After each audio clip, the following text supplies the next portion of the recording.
Let's go, folks. Day 38.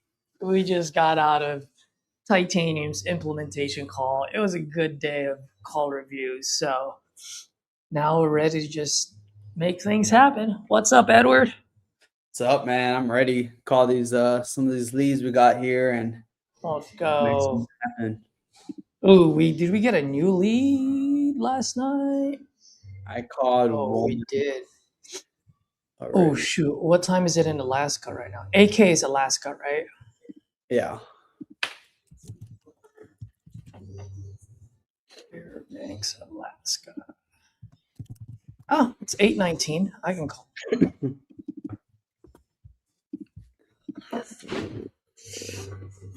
Sound like you had some calls earlier today. Yeah, I did.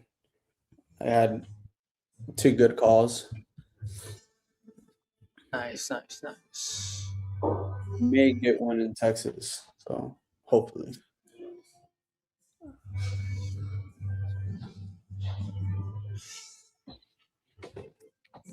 Where is this person?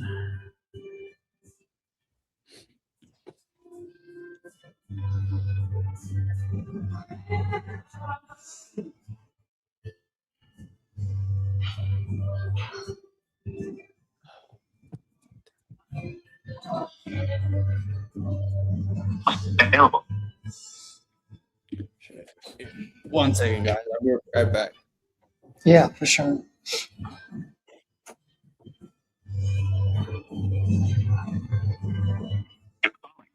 I'll see if this person is available.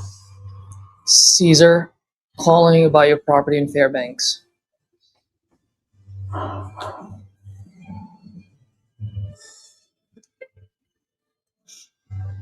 Thanks, Caesar. Please stay on the line.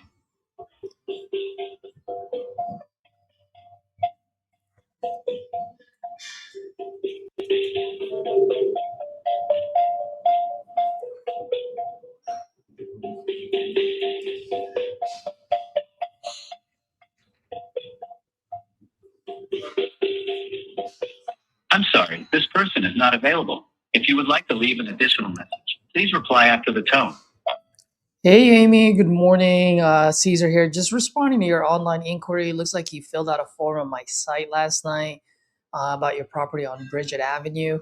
Looks like you're looking to sell this property. I'm always looking to buy out there. So give me a call when you get this. See if I can help out. I'll go ahead and shoot you a quick text as well. Okay. Thank you.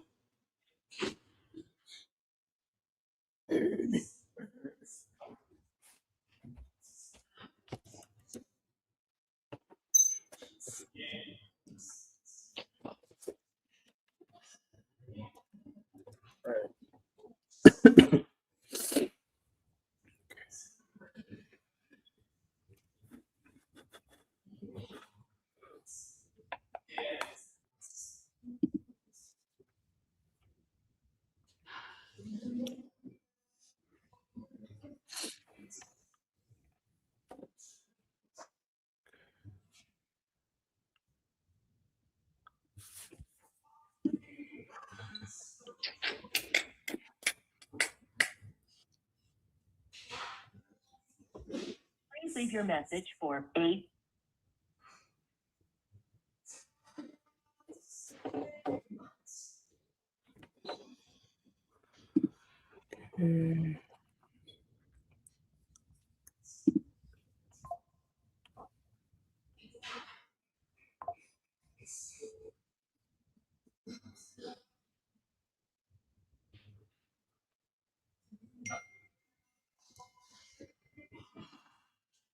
What is this guy doing, Roosevelt?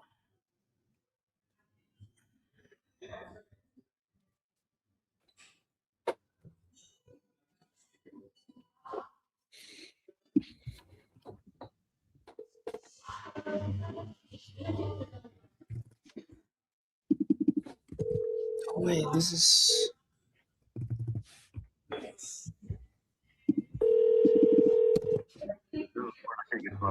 I'll just leave you a voicemail and get back to you as soon as I can. Thanks. Hey, Warren, this is Edward giving you a call back. Looked like you had filled out a form about selling your property there on Shotgun Drive. Please give me a call whenever you can. Thanks.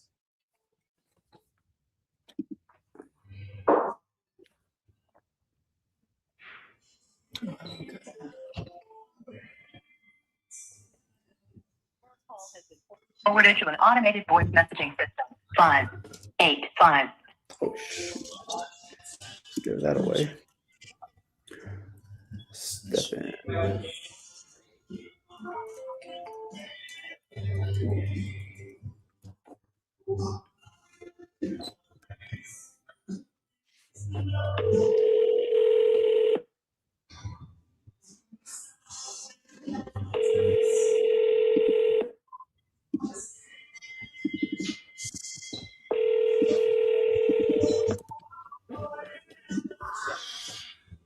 Oh, you know what I'm doing too, bro? I am uh,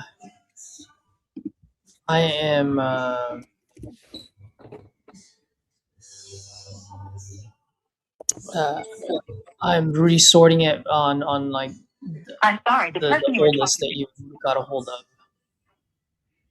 The what? So like you know how you just created a smart list with like my PPC and all the other stuff, right? Yeah. And then so when you look, oh, you're looking at are you looking on the opportunity level versus contacts? No, I'm on contacts. Okay, so if you look at contacts, you like last activity. If you click the arrow, you can resort it. So you can resort it to like to have Like the the top oldest. one to be like the oldest one. Yeah, yeah, yeah. Okay. Yeah, I'll start with that. The oldest ones. Food. And the only thing is, I'm just not gonna call anyone that you sent the contract to. Okay. Anything outside of that, I'm just gonna give them a call and just see. You never know, right? Because their motivation might change, or it might have Right. been dead 3 weeks ago, but now it's different. Mhm.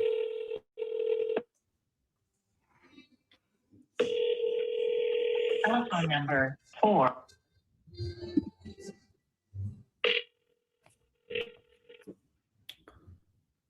Hopefully, Raphael is on. I'm about to call this the Lisa lady again from Mississippi.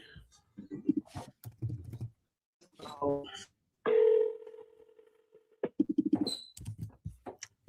why is my shit? This wasn't nice. Hello? Hi, good afternoon. Is this Lisa? Hey, Lisa, this is Edward. I just wanted to give you a call. It looked like you had filled out a form a while back about selling your place there on David Road. Did you get that sold, or were you still looking for ways to sell? I'm not looking at this time, but I appreciate you responding. Oh, absolutely. Yeah, we haven't been able to get a hold of you, so I was like, hey, let me give her a call. I guess if you don't mind me asking, what changed? Well, I'm still not sure what I'm going to do, so I'm holding off for right now. Oh, okay. Well, would it make sense if I just circle back maybe in a couple months or a few weeks? Sure. Maybe I could help. Give me a couple of months. Okie dokie then. Maybe I'll know what I'm doing then, okay? Okay. All righty. Thank you for calling. Yes, ma'am. All right. Bye-bye.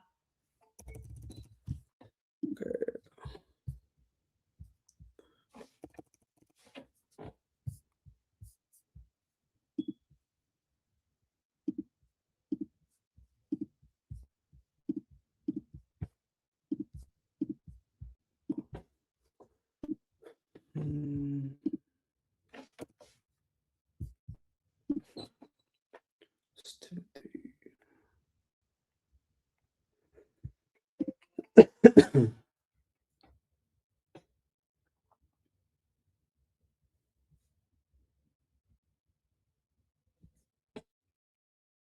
At China with you, and I was waiting to see you. Absolutely. If you don't mind, just give me maybe 3 hours, and then once I get the last feedback, I'll let you know one way or the other. Is that cool? All right. Thank you, sir. Appreciate you. All right. I will call you back as soon as I hear back. Okay. All right. Thanks. Bye bye.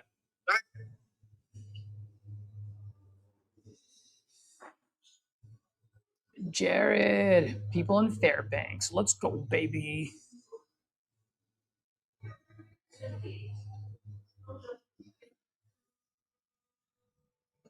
How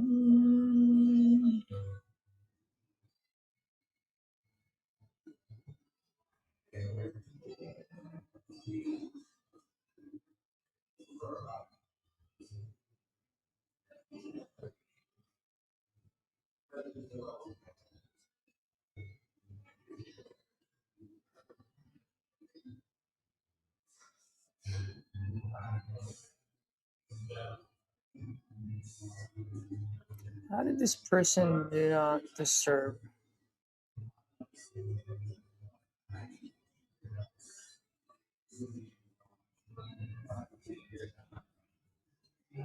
Oh, it's this guy. I just realized.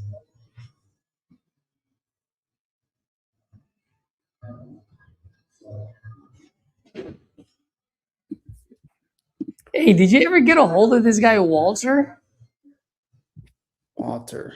in Arcadia? Can't remember. That's all right. Walter. But he definitely did not like me. Can't leave a message because the person you called has a voicemail box that hasn't been set. Walter. That's fine. Well, in California.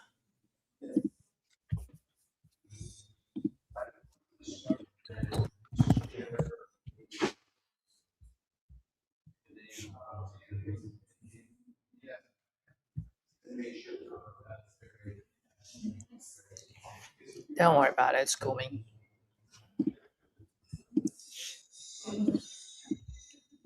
Curious.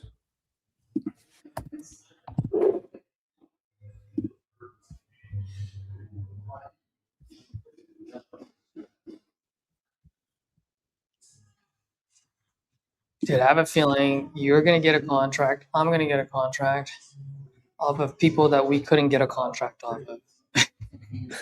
It has to happen. Law of large numbers. It has to. Yeah. I just looked up that Walter guy. It looked like I did speak to him. Hmm? You know what? Fuck this. I'm gonna be calling out of my cell phone today. I'm gonna make it quicker and no spam bullshit.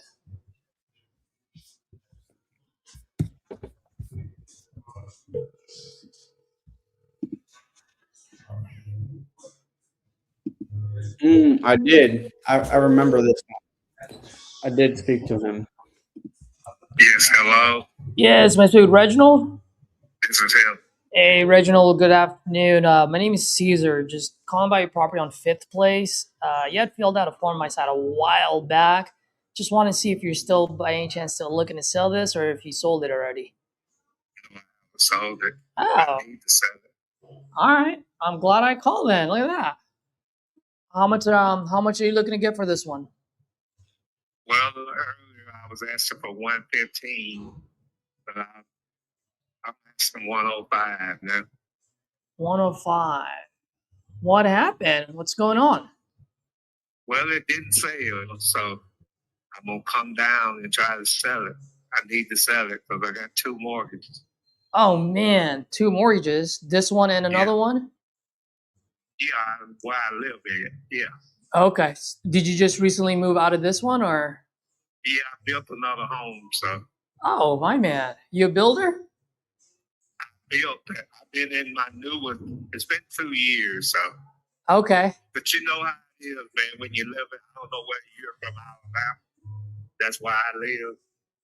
Oh no, I do quite a bit of business in Alabama. I'm actually in the communist country of California. Well, the thing is, it's a whole different region, and we have to deal with something called racism and discrimination a lot more than people that live in California. This has always been the capital of discrimination and racism. So, Yes, sir. I do know that. so it's not the same lifestyle, and it doesn't matter down here. It doesn't matter whether you're black or white. You're gonna get discriminated. Except now, it's going both ways because of the administration that we have that's running this country. See, one thing I I want to tell you something. I know you white, and I'm not discriminatory at all. I just tell the truth. See, now it's a different discrimination for white people too now, because they don't care. See, now the discrimination, if you're not a multi-millionaire or billionaire, now you guys are getting discriminated just like we've been discriminated for over 300 years. So now everybody's feeling it in this region. And so don't let them fool you. You No, know, sir. even if you live here, you're gonna feel it because you don't have the money to be discriminated against. And what I mean is in your profession, this housing market, this is not a housing crisis. There's people now all about Jared, you're going to be so discriminated bad, on, Jared. but they can't afford the high interest rates and the high prices that they're charging. That's why the people like you are struggling to find clients that you can buy and sell because of the way they're doing it. So once, you know, they get this administration out, and we all had to learn a lesson because, see, God is still on the throne. He's still in charge. Mm-hmm. But he's just allowing all of us, the ones that are willing to follow his word, to follow him more tightly, he's going to release us all from this stranglehold that this administration has put us all under. But he's only going to do it for the ones that are going to be obedient to his word. Amen on that one. Not the word of our supposedly be head leader, but only his word is going to matter. Mm-hmm. So until the ones that believe in his word, we're gonna have everlasting life and success. And the ones that don't believe in his word gonna be doomed. And you know what that means. I'll say no more. Yes, sir. I do So know what you mean. What I do know is I don't worry. I know I'm getting the runaround. I ain't gonna use the real word of being screwed, but we're all getting screwed. But at the same time, this is a lesson. This is a test for us all to where we all gonna have a testimony once we endure this terrible thing. And see, once we all endure this, we all gonna have a testimony of how the Lord saved all of us. So we got to pass the test first, well, we can get to the testimony. I agree with you. See what I'm saying? My mom was a preacher. I grew up in that. By the way, I'm not white. I'm Filipino. I don't worry what he or they doing in this administration. Let them have their fun. Let them do what they're gonna do. But they're gonna be, you know, they're not gonna do it for long because they only got about, you know, see, they'll stop right at election. You know, about no more than a year from now, they'll stop this time next year because they know they won't have no way of winning any type of, no kind of election, right? So they'll stop then to try to fool people and try to let us all know that they're with us when they're not. We all see that now. So just let them have their fun, let them do they do, and we'll all be standing and walking with Jesus and believing in Jesus' word, and we'll endure. Because in the book of Psalms, it says, those that endure the way he endured, it pleases him. And when we endure and get through like he endured, if you please in him, you on the right track.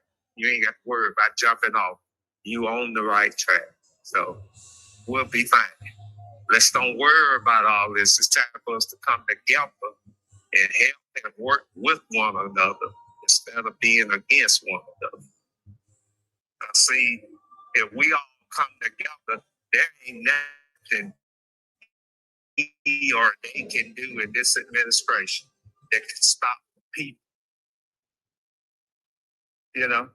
Yes, sir. Because that day gonna come when he gonna think all those people that were with me, when he find out they ain't with me, because your vote You ain't got to say nothing. All you got to do is vote right. That's all you got to do. Well, Mr. Reggie, I would love to continue this conversation with you, but I think that's another phone call. Today, I do want to talk about your house because I am looking to buy a house today. I'm either buying yours or someone else's. Well, I'm looking for. I'm looking to sell. I've been trying to sell for 2 years. So. Yeah, I mean, if you don't, I mean, asking what's going. How come you've been trying to sell for 2 years? Like, what feedback have you been getting? What's the situation? Well, sir, like I say, I live in a. Like I said, where I live at, it matters. People are not gonna help you, and by me being an African American, you're certainly not gonna get no help. So, I'll help you. I like helping people out. well, if you're willing, if you want to buy it, and you're serious, because I don't want to wait, and I don't want to have to go through no hoops, then I'm willing to listen to an offer. Yeah, absolutely. At the end of the day, one thing I always tell folks is I am a little bit different than the others. I generally do want to help out as much as I absolutely can, meaning I want to put as much money as I absolutely can in your pocket. That being said, I am an investor, so for full transparency, I just got to be fair to my business at the same time. So, what company are you affiliated with? My company. I'm just a private investor, sir. Oh, you're private. Yeah, I'm just buying property so that I can leave something behind for the little ones. That's all. Okay. I'm not a hedge fund or anything, and that's why I say, like, once I know which one I want to buy, like I just set my money aside for that one until it closes. I'm not like the orange guy in the White House with unlimited funds. I do have funds, just not unlimited. So let's talk about this property of yours. You said you've been trying to sell this for 2 years. So has it been empty this last 2 years? Did you have tenants in there? What's the situation? Off and on. At first, it was empty, so I didn't sell. My stepson, I let him stay, so he's the only one that has stayed in the home. My son. Is he still there, or is it vacant now? Well, he's there, but not really, because he's getting ready to move out. So it's really vacant. Then he drives truck. Oh, okay. He's on the road all the time. Yeah. Yeah. So it's almost like a truck stop for him, huh? Yeah, he comes and goes. He still got a few items on the inside, some of his belongings. But for the most part, all the assets have been moved out. All the stuff that belongs to myself or my wife, all that's been moved. Okay. I think we only got like one piece of furniture, and that's just in the dining room. We still got the china cabinet, and okay. I think the china cabinet and the dining table. So that's about it. Okay. And that can be moved, as soon as you're ready to get the key, all I got to do is get that out and load it on the back of the truck. Absolutely. That's not a problem. And so everything else is out. Once he moves out, is this something that would you guys even think of considering renting out, or would you rather just sell it? I'd rather just sell it, because renting, man, it's a problem. People just, here's the deal with renting. People will mess up something. Mm-hmm. They won't tell you until it's too late. And then you get screwed because you rent, so you can't pull them out. So you have to just repair. And then something that probably would have cost you no more than $100 end up costing you $1,000 because they don't let it go along. Meaning they done something they shouldn't have done, so they don't tell you until it just bursts. You see what I'm saying? Absolutely. So that's why I just don't trust that rent. To me, the only way I would rent is if I was had something that was like a house that I got through an inheritance. Mm-hmm.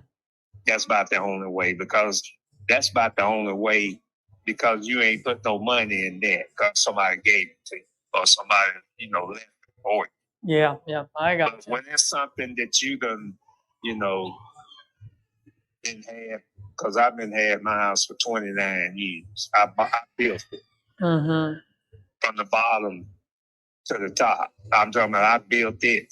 So I know my house. Nobody else has had it. It's nothing, I done put all the money in.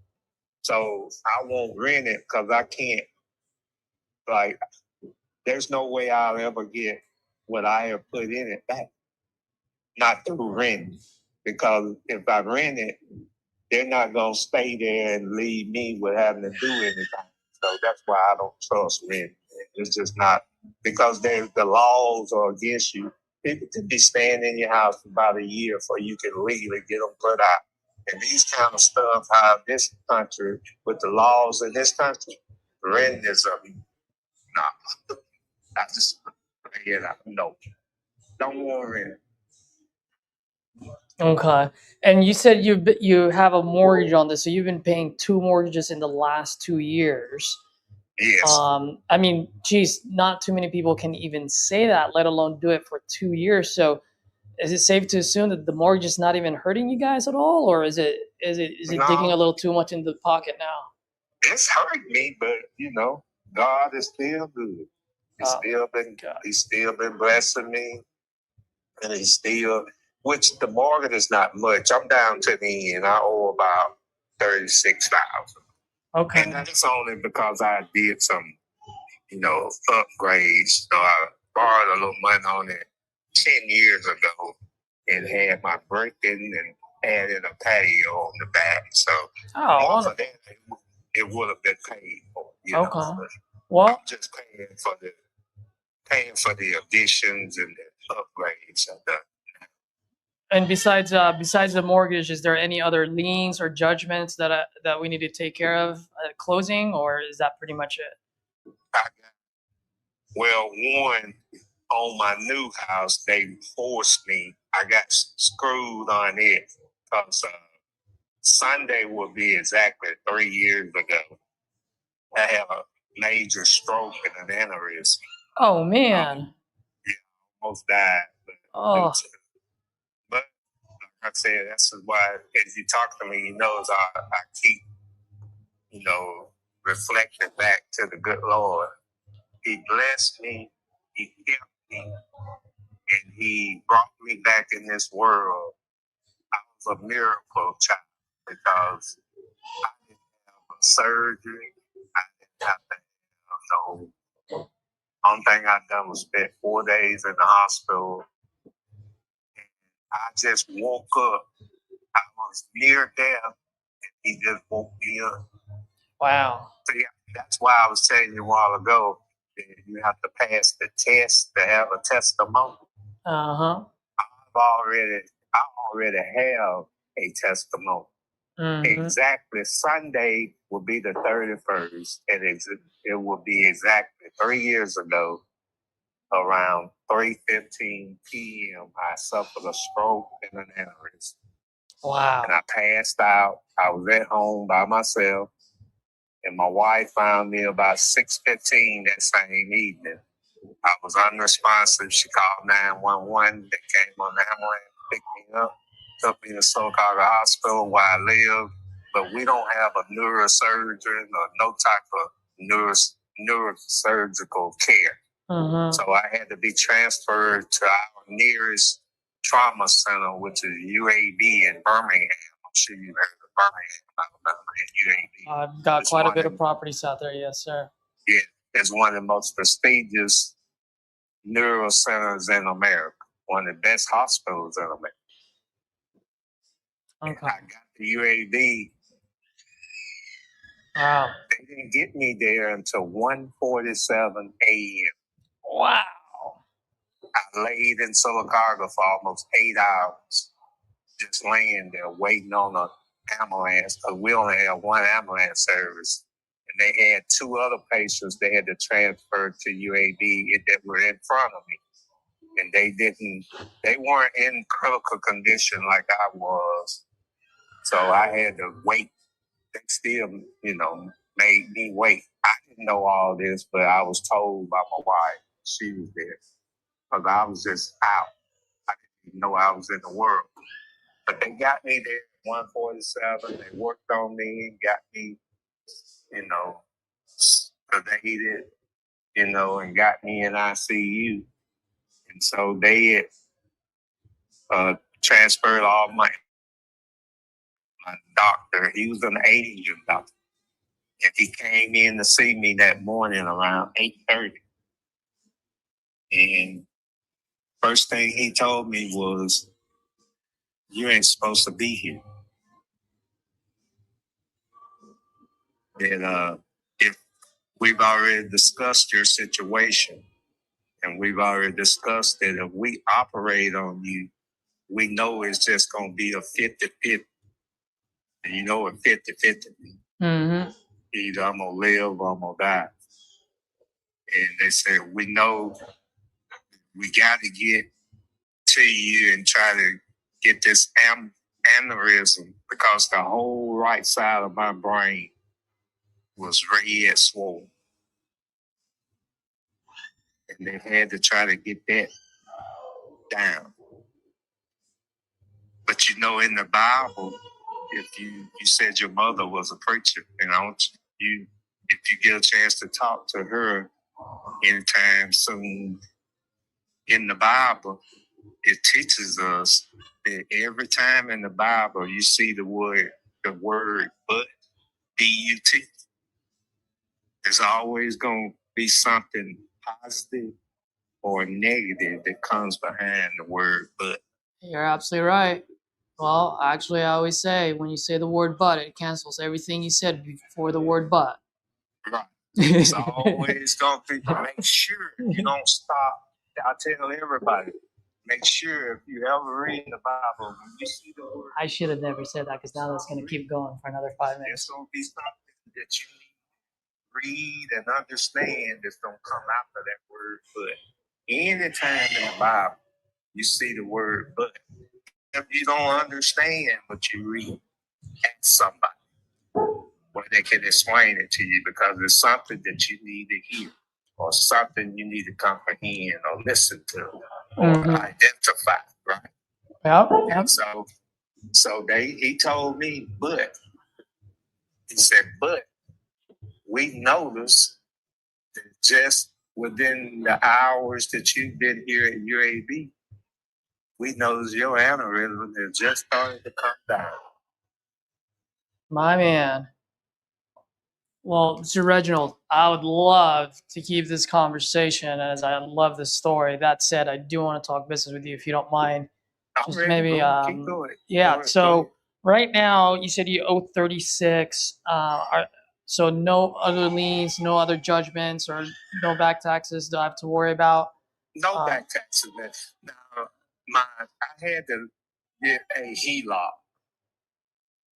Okay. To get the financing, because How much is that? This is why I had a stroke.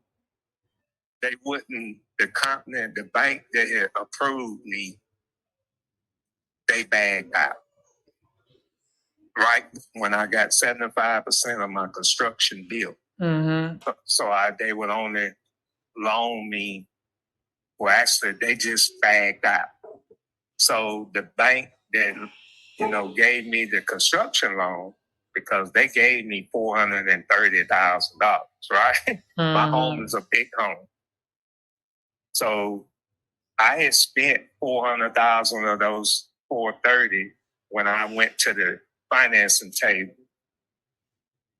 So they would only finance 350. They would only allow me to finance 356,000 for the home. Okay. So I was left with the remainder of the 64,000. So for me, I didn't have that cash, because during that time I had that stroke. I was off work. Yeah. So I had to take out a HELOC on this home that you're inquiring about. Not my new home, but my existing home. Okay. So I took out that HELOC for 64 to pay off the construction loan. Okay. The remainder. So here's the deal. That's why I said 105. I owe 62. We'll just say 62 straight up. Don't worry about the 200 or 300. If I have to go in my pocket and pay that, I'll pay that. 62 and 36. That's 98,000. Right. So I ain't making but 7,000, 8,000 if I get 105 at the house. Okay. But the lowest I'll go is to pay off. I'll go down to 100, and that'll leave me with $2,000. Which I'll do that since, just to get, that HELOC and the house. Just get it out of your name. Yeah. Right. Then my outcome would be better for me because I won't have that mortgage and that HELOC on my credit. Then I can at least get my home refinanced at a better rate because I'm having to pay 8%. Ooh, it's rough. Because the bank, they took advantage of me because they knew I was in a stranglehold. Yeah. Because see, they had to justify that not only they gave me the construction loan, but they had to justify we're gonna finance your house too. Most people don't even do that. Yeah. So let me ask And you. see- Let me just ask you quickly, because I think I might be able to help you out here. Just looking at some options here. Just curious. Ever thought of maybe putting this up on the market with a realtor? Well, in my hell, but see down here, man, it's a weak market. Very weak. Okay. And I had it on the market right after I moved into my existing home. Okay. And it didn't sell. And I don't have the time now. I done waited now going on 3 years, man, to try to sell this house. And I done exhausted all my funds that I had. They've exhausted because I've been able to pay for both of these mortgages. So I don't have no more extra funds to keep having to pay until they wait on people. Yeah. You know what I'm saying? Yeah. I'm now at the point now where I know I'm taking a loss, but I done already took a loss. By the way, I just looked right now. So you guys did you have this on the market earlier this year? Or was it someone else that you? It was something.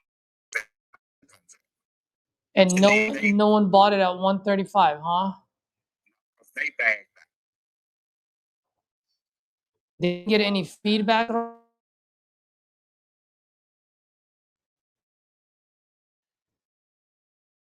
me that he couldn't make no money off of it.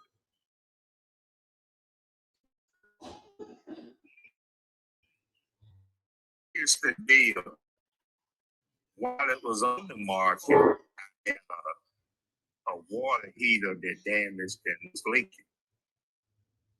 I didn't know about it because I wasn't living there. I had moved in my existing house, right? And I have insurance with the insurance company, and I'm sure you're aware of crooked hell state. So I filed They're not the friendly neighbor. So I filed the claim. And so they wouldn't pay me for my damages. How much are you paying per month for both your mortgage? Not the one that you're living in, but for this one, for this house. It's $728.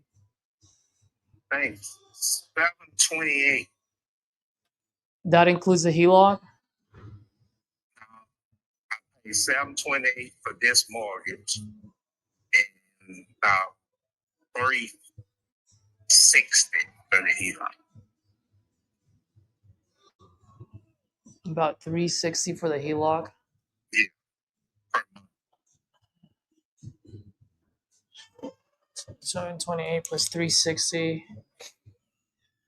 So you're paying 1,088, huh? The money. Okay. Right on the You're right. And then with the HELOC, you're in the you're no longer in the disbursement phase, right? You're in the payment phase now. You're just paying it back. Okay. Um, Now, if you don't mind, just tell me just the big 6 ticket items: roof, hot water heater, HVAC, foundation, pipe, plumbing. Are they all good? What's the situation there? Yeah, see, like I told you, the only thing was wrong when I filed the claim about the water heater. It was the water heater, right? The water heater is no good. It's what? Okay, It's because dead. You it's said. no good. Yeah. See, that's why I'm still. They wouldn't pay me. They only gave me $5,000 for my damages, right? Mm-hmm. And the damage I had was only like flooring, hardwood flooring, right? Mm-hmm. And so they took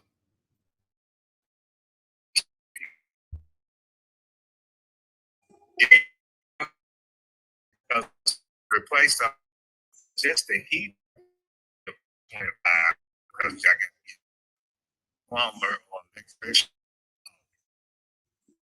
I would check with Home Depot and some others. That's a 2,500. In that wall, when the water heater was in like a closet or a small room, right? Yeah. Yeah. So both Okay. of those walls had to be taken down because they got soaking wet. Mm-hmm. But I've already myself. So I repaired the walls. I didn't paint them. And drywall, plaster, everything. It just need paint. And so that's all I was able to do with the $100 because I wasn't gonna buy no new hardwood flooring because I told, and this is why I had it with the insurance company. They wanted me to put new hardwood flooring over top of existing subfloor, and I wouldn't do that because it's only gonna make your hardwood buckle, not gonna be right. So that's why they didn't sell it because I refused to put new hardwood flooring over a floor that wet. Okay. That's not gonna work. Now let me ask you this. Let's say someone buys this off you. How much do they need to sink into this, and that way they can sell it on the market for top dollar? What do you mean? How much? You talking about how much the repair will be? Yeah, just give me a rough number. I would say because it's not the entire flooring, it's 5 other rooms. Okay, it's got 2 baths. So the baths are not big, so that's not going to be. I would say both baths to get the new flooring and the new tile. Because they had tile. Mm-hmm. I would say both baths. I'm gonna give you the high number Mm-hmm. on the high end. Okay, Mm-hmm. the high number for both baths, 4,500. Mm-hmm. Okay, then just the flooring for the hot water heater room. Mm-hmm. That shouldn't cost me $500.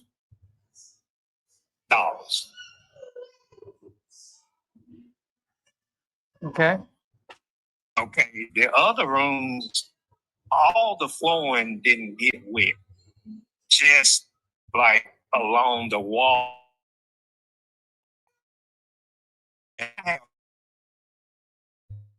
Yeah, if you send this over, so just give me a rough number, just to get it tip top shape, so I can put it on the market, or whoever it is, so they can put it on the market and sell it for. Okay, so just the rooms themselves, right? The flooring and the hard, you got to replace the whole hardwood, right?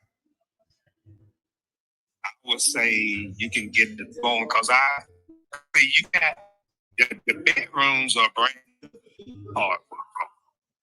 already done those. I had done those anyway. They're brand new. I did those right after I moved out the house.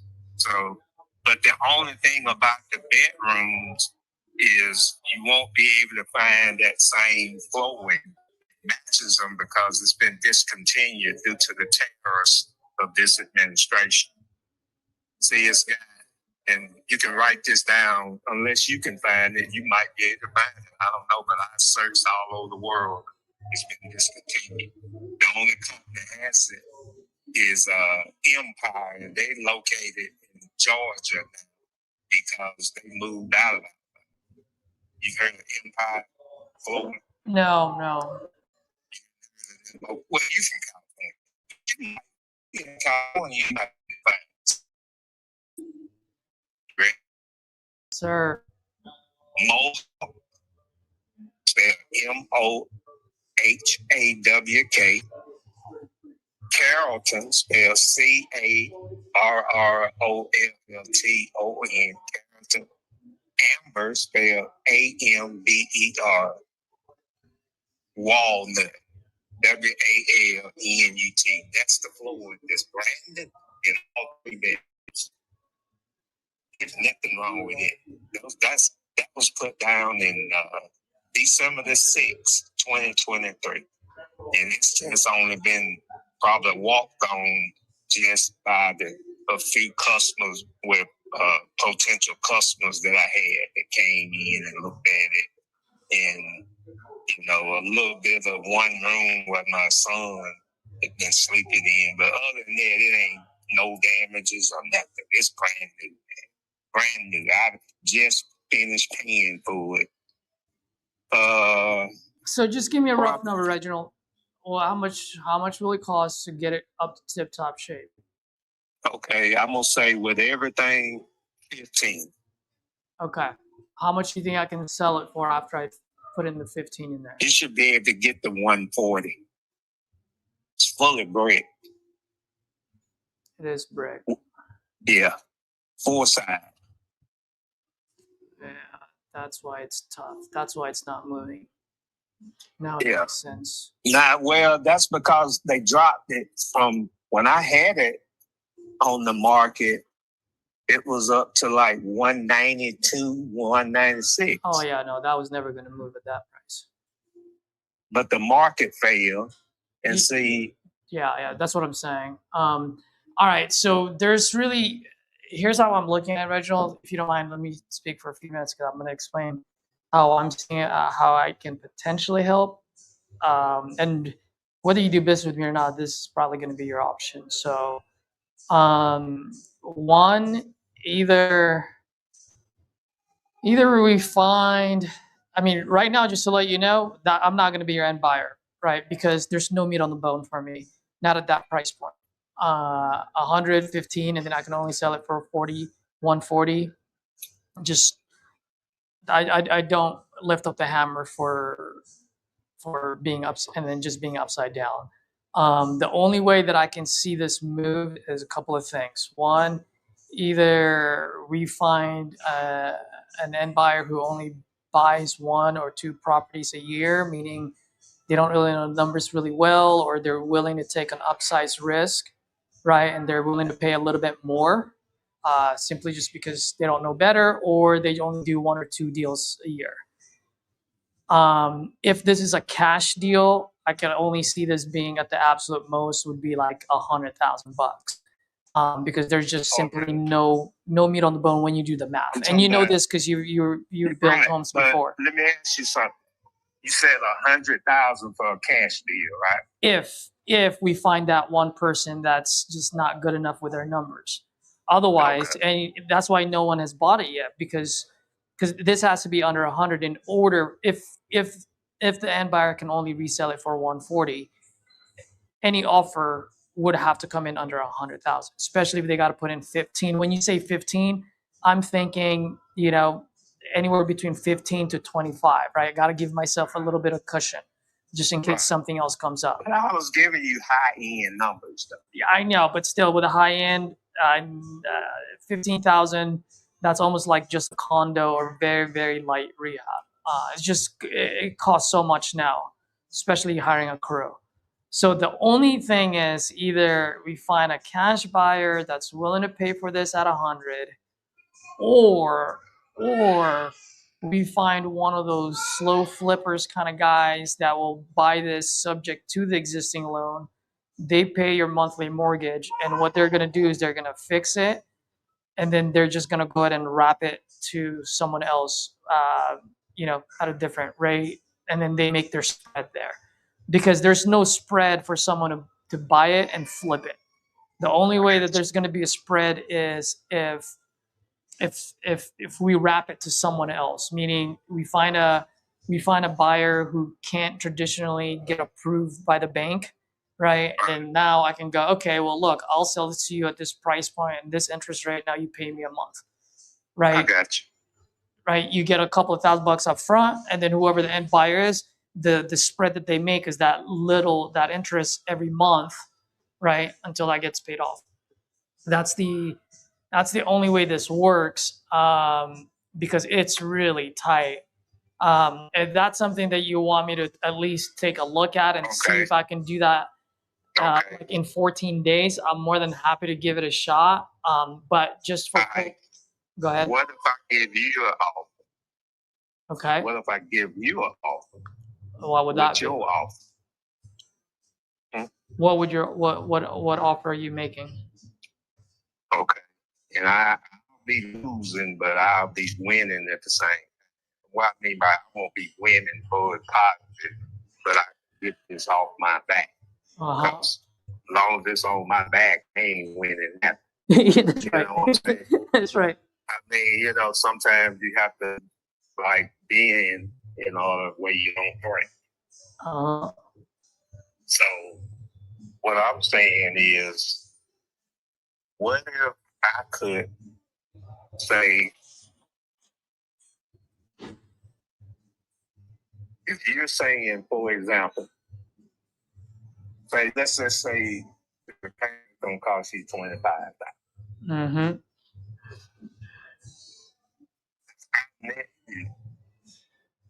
Net you, then what is you get from you? I'm sure. Mm-hmm.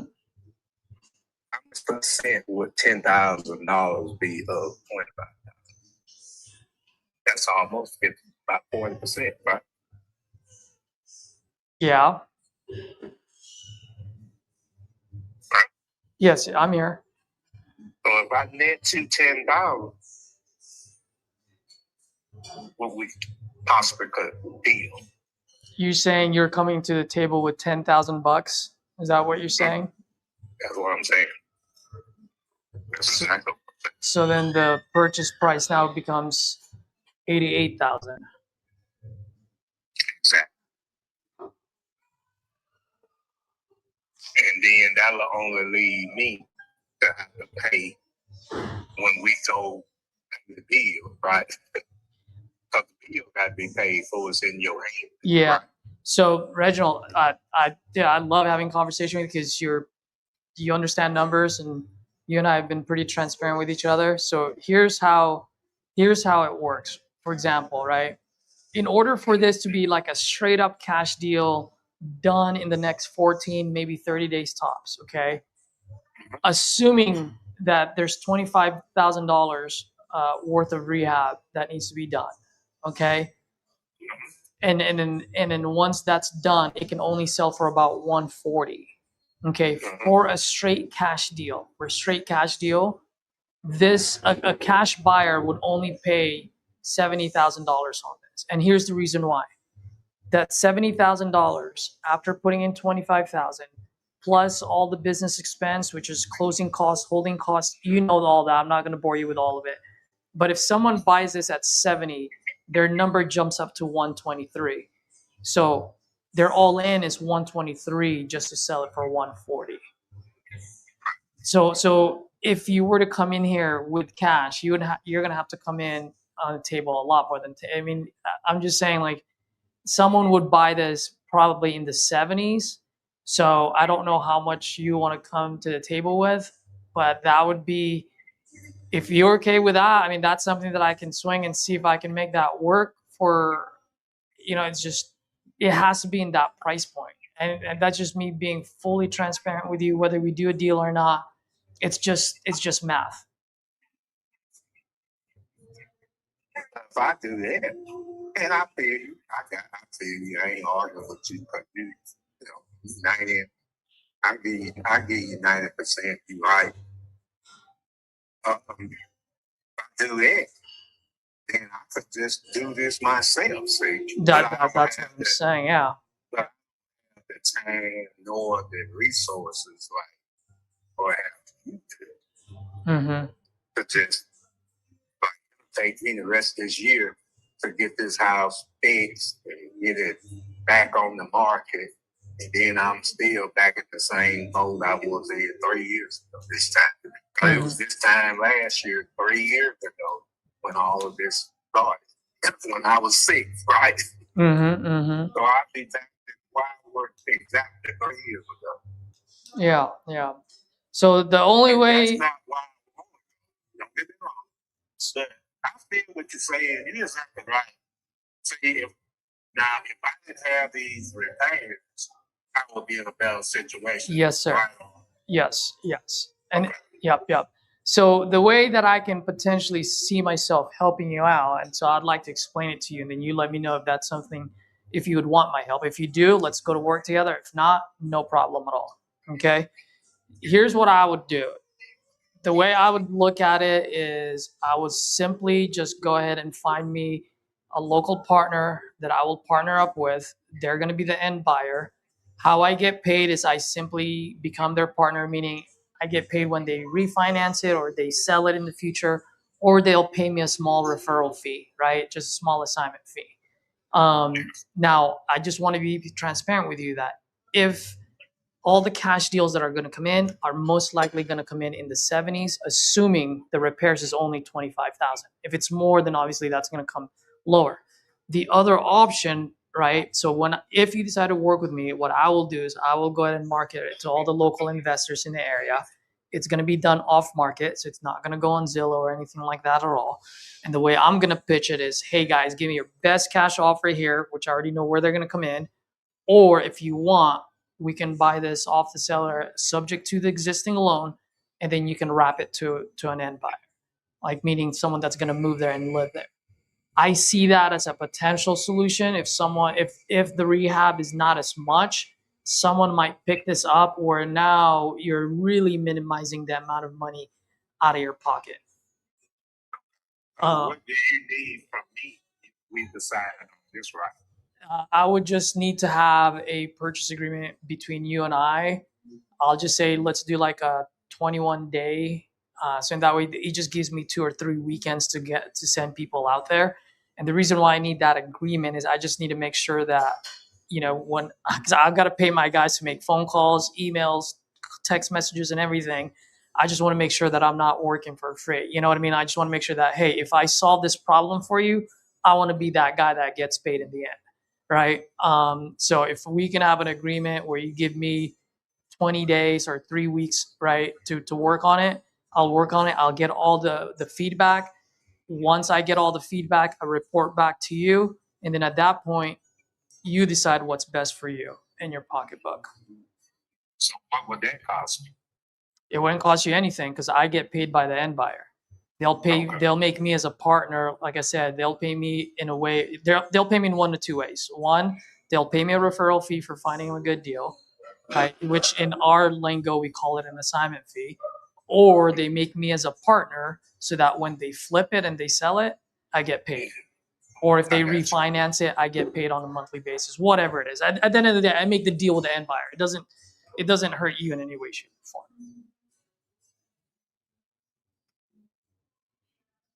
And so all you would need is 20 to 21 days?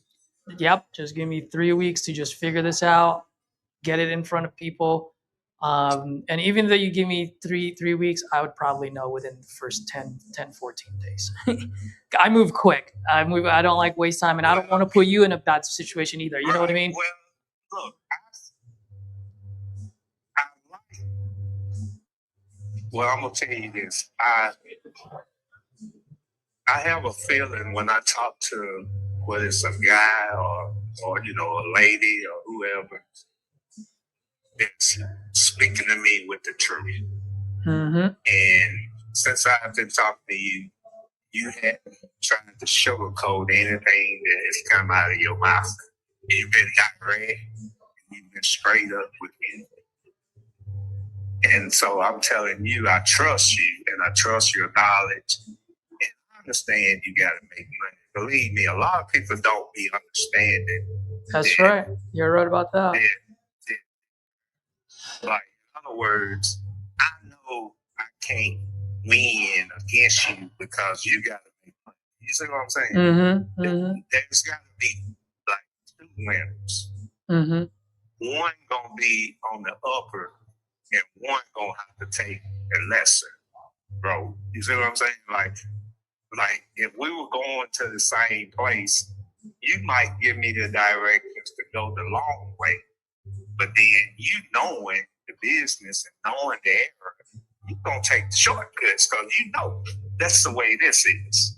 Mm-hmm. So I know this, and I'm not upset with it. My objective is not to get money in my pocket. My objective is to get this burden. Yeah, to get rid of that mortgage that you're paying for, that $1,088. Yeah. Right. So if And I can free up that $1,088, that's $1,088 more in your pocket every month. Right.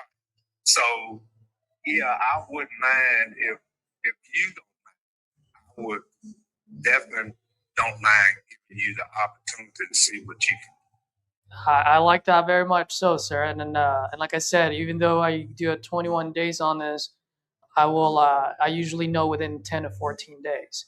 Well, So I'm straight up with that because I just need to get this burden off me.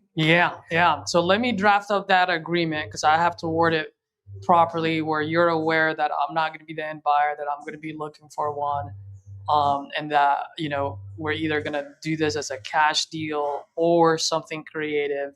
And by the way, I just want to make sure that you hear this loud and clear. At the end of the day, once we have all the hard feedback from end buyers on whether it's creative or cash, you still have the last say on what you want to do with it. Okay? And so my last question to you, if you don't mind, is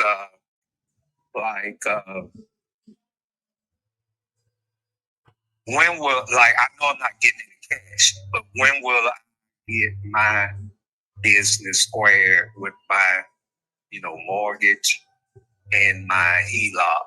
So is it once the buyer buys or what? That's what I mean. Yeah, great question. So let's say an end buyer comes in, and let's say we do find that unicorn person that only buys 1 to 2 properties and willing to buy it at, I don't know, 80,000. Well, at that point, like you said, you're willing to come in with some cash to the table, then everything gets closed out, right? On closing date.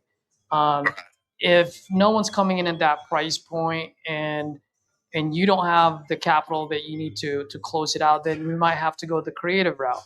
If it goes the creative route, then your HELOC and your mortgage doesn't get paid all at once, but they will be paying that $1,088 a month for you. So it still frees up your $1,088 a month.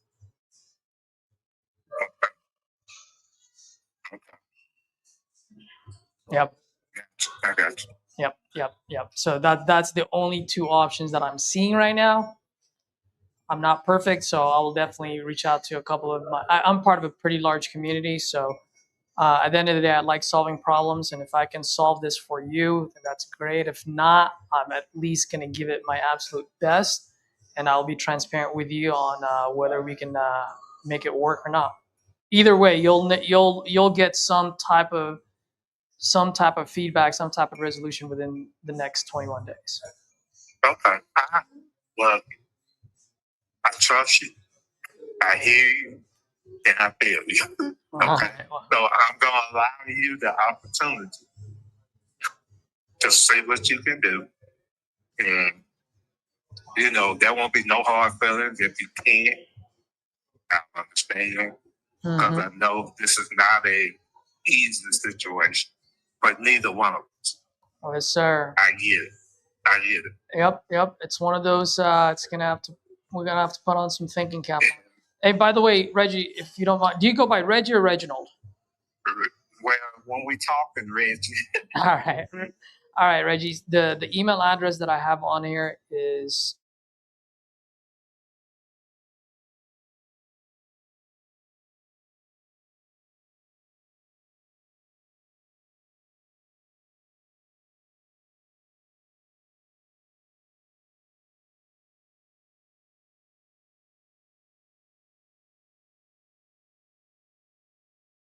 because I do need to word it properly. Because we don't have like a purchase price, right? Because we're gonna have to figure this out. So let me do this, and then I'll email you the agreement in the next 20 minutes. And then what I can do is I can call you back, and then we can quickly go over it from top to bottom, so that in that way I can answer any questions you have, and then you can I can explain everything with you as well. Does that sound cool? Yeah, that's good. That's good. All right, my guy. In the meantime, do you mind sending over some pictures as well? Because I will need those when I go market it to my guys. They're gonna need to see some pictures. Send me your your email? Yep. Send me yours. Yep. I'll text you right now my email address. And then one last thing too is, at some point they're gonna want to walk the property. What's access gonna be like? What you mean by that? So when folks, they're going to want to see the property at some point, right? They're going to want to look the property. What's the access going to be like? You don't have a key. Do you have a lockbox on there, or can you put a lockbox on there? It's a lockbox on. Okay, perfect. So that's good. All right. Let me do this real quick. I'll text you my email address. This is my personal cell, by the way. So add me to your contact.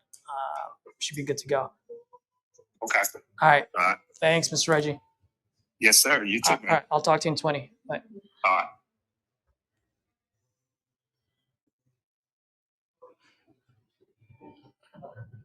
Let me text this guys. Boy, that was a long phone call.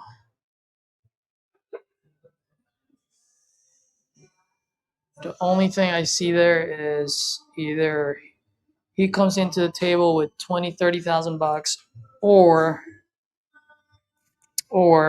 if someone will buy it and then wrap it. Buy it subject to. Jared, what are your thoughts?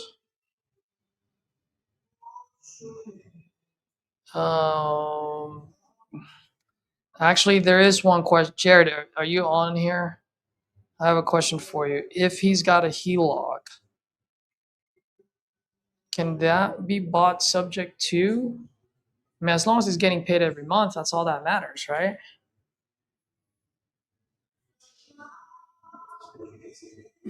Let me know.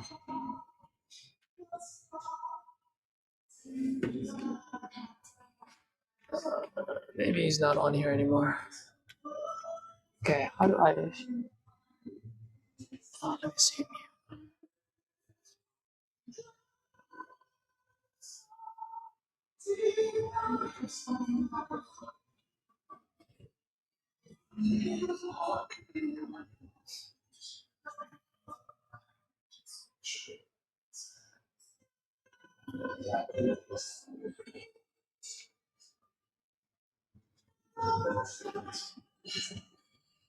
Edward, unmute yourself.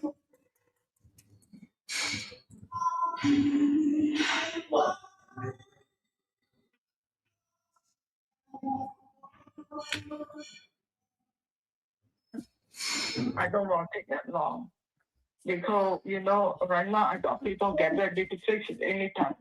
If I don't sell within couple of weeks, 30 days or less than 30 days, I will not take any more risk. Because, I've been vacant for a while already. And now I still wait for people to give me the code. And if I wait, you make offer, you have to put high offer and earnest money had to be high too for me to protect me from if not go through, then I lost all my time and all that. You know what I'm talking about? I absolutely do know what you're talking about. You don't want to waste your time, especially since the property management hasn't been doing a good job there.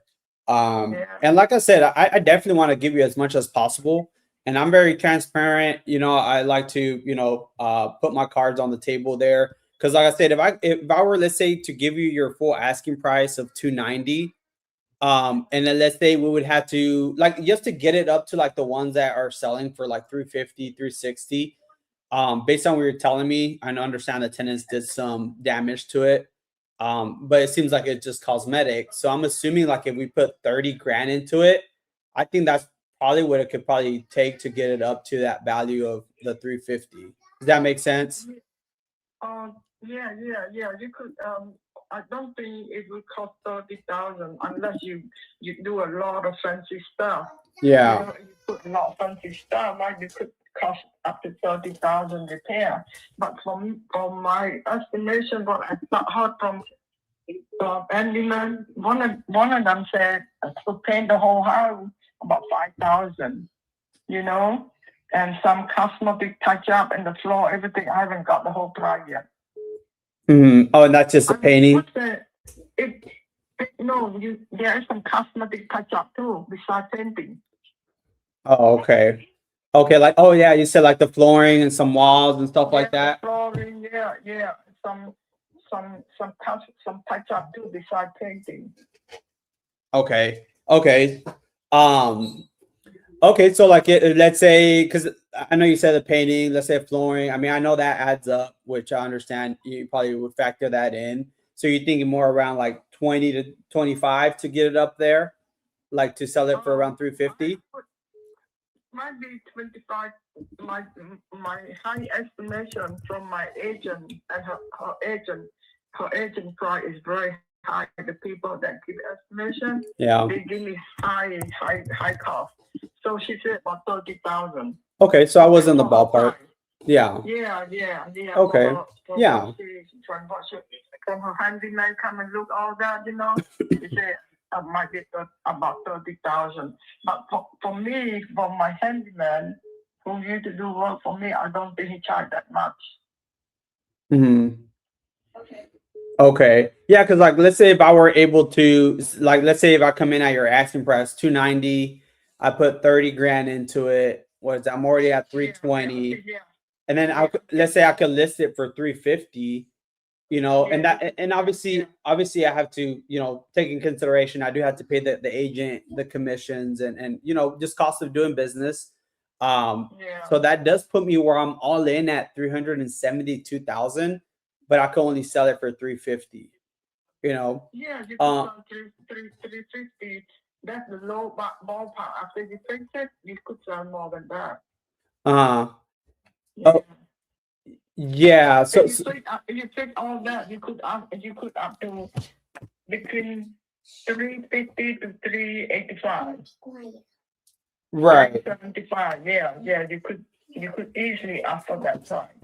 Right, but I'm saying like if I paid you 290 and I put 30, and then I have to take in consideration, the closing costs and commissions and all that. I'm saying I would have to be spending a total of 370, like in total, to only list it, let's say for 360 or 370, right? So you could sell that 350, yeah, 370, So that's what I'm saying. My all in, I would be spending 370 to maybe only sell it for 360 or 370. That's what I said. So that's why I want to ask 375.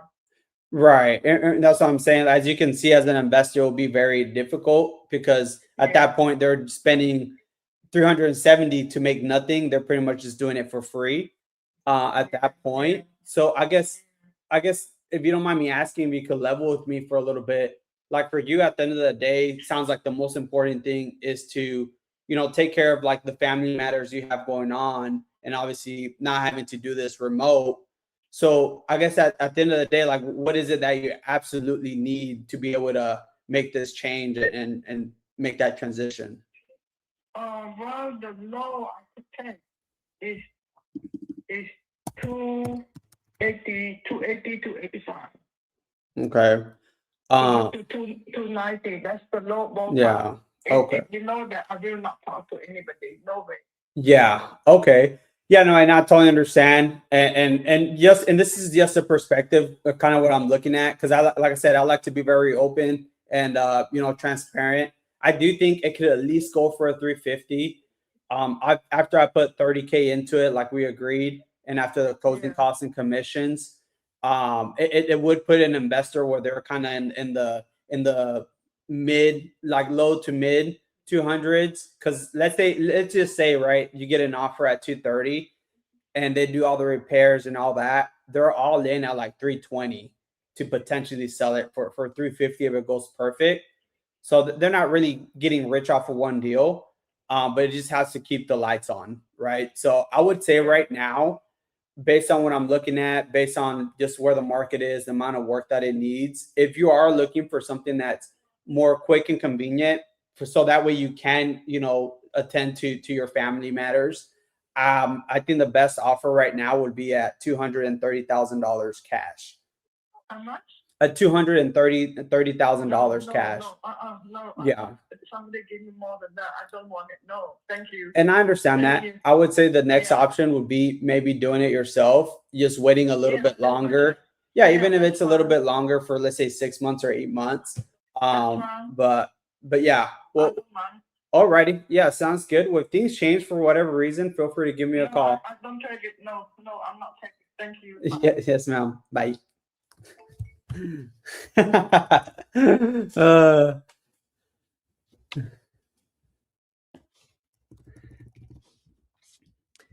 Luxury. Was that being combative with the seller? No, not at all. And we only lost the last. We only lost. I only heard the last part, so I don't think so. Yeah, I don't think so either. She was a really nice lady. I mean, I was just trying to help her at the end of the day, trying to run the numbers. Yeah. She is motivated, and she was also an investor, fine numbers too. Wow. She moved out to Florida a year ago, and the property management company hasn't been doing what they're supposed to be doing. They actually had it listed, but the property management company didn't like clean it up or nothing, and they left a mess there and all that. And then she has some family issues going on. Oh, jeez. So she wants to sell pretty quick, but it's just not feasible though. That price. Yeah. Okay.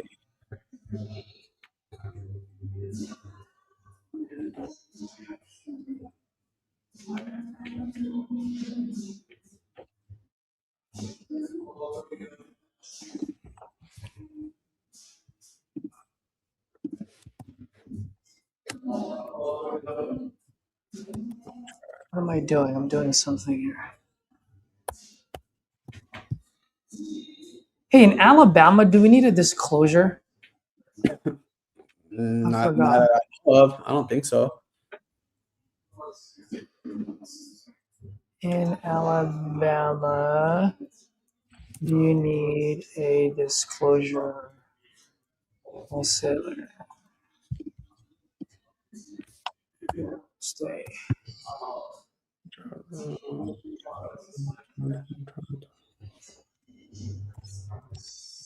Oh, you do. Oh wow! Didn't know that. Yeah. Where are my templates for the disclosures?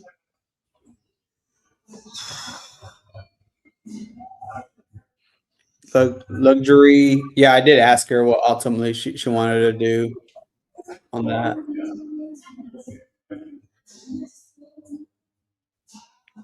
Dude, my call earlier was so long. Oh yeah, dude, I heard that one. That was pretty long. Oh my gosh. Yeah, no, he I was was sending out a contract though. Oh, for that one? Yep, with no purchase price. Where you have it at? On that. I told him straight out, I'm like, bro, it's not moving because in order for us cash buyer to buy this. I'm like, you know this because you built your own house, so you know the numbers. In order for a cash buyer to come in, they would have to come in the 70s. You would have to come to the table with at least $20,000-$30,000 Mm-hmm. because he was willing to come to the table with 10. More for And so I told him, like, I really only see two potential options here. Either that, which I don't know if you have that kind of capital to come in, but if you do, that would be the easiest way. Or we find someone that's going to do a slow flip on here. They'll buy it subject to the existing loan. They'll fix it, and they're going to wrap this to an end buyer Mm-hmm. that can't qualify traditionally through a bank. That is it. Those are your only two options at this point. Mm-hmm. And he liked my transparency. He was like, bro, like, you've been so honest with me. Like, you have 21 days, go for it. And I told him at the end of the day, we're going to get feedback. It's either going to be a cash deal, which you're going to have to decide whether you want to come to the table with however much, whatever the difference is, Mm-hmm. or we turn into a creative deal, Mm-hmm. which in that case, it would be subject to the existing loan. Mm-hmm. Yep. Yeah. Well, that's cool. Because now you're just gonna go out there and be like, hey, whichever one works best, he already knows, and Yep. yeah. And on my purchase price, I'm just going to put see other terms, which in the terms they'll say he's aware that I'm wholesaling it, that we don't have a purchase price, that he's also aware that if it's a cash deal, he's most likely going to come to the table with money. Boom, boom, boom. So, dude, that just gives me so much freedom and flexibility on the dispo side. Yeah, dude, makes it a lot easier for sure. Makes it so much easier. But it Yeah. took so long because the guy just kept talking and talking. Yeah. And that's the thing too. Like you gotta. That's what we've been talking about. Is like we gotta know when when to do that. Spend that time with those types of Well, stuff to get it done. You know. well, so bro, did you see my comment earlier? I Oh yeah. screwed up because I didn't check I didn't check the MLS listing, right? Mm-hmm. Because I was thinking, oh, dude, this can be a novation deal. Mm-hmm. And then I was like, oh no. I'm like, they went on the market for 134. I'm like, this is not gonna work. Yeah. Yeah, so I could have cut that call shorter if I knew that. Because then I would just be like, look, here's the situation. Mm-hmm. So what took me 30 minutes could have taken me 10 if I saw that they had it on the market. Mm-hmm. Yeah. Yeah. And that was the same thing on the last one too. She had it listed. That's why on the last comment on the chat there, it says she was motivated. Maybe you could list it. She already had it listed at 3:30 and didn't move.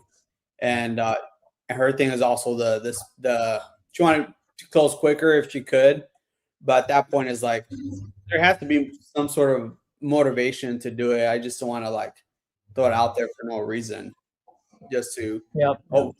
hope something sticks. Yep.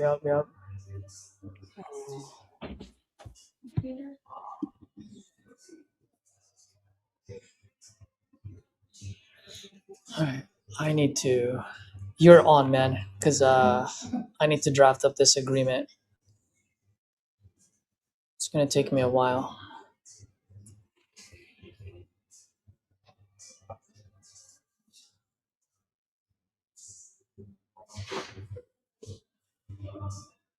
Seller acknowledges and agrees that XVR Property Group LLC.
Oh, he's just sending me pictures now.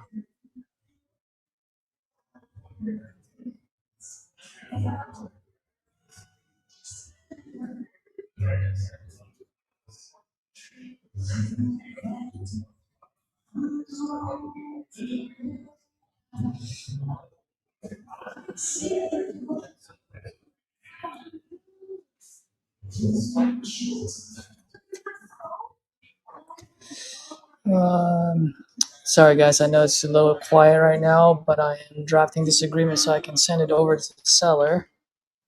Feel free to ask questions on here. If I can answer it right away, I will.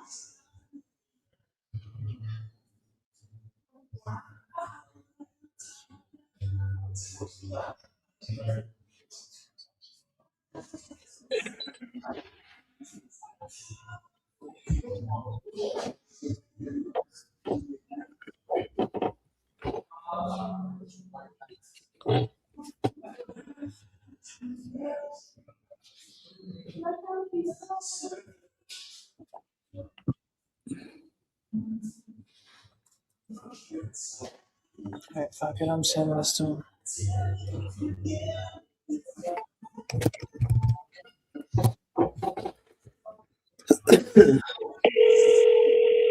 I just don't know what is the mandatory disclosures in Alabama.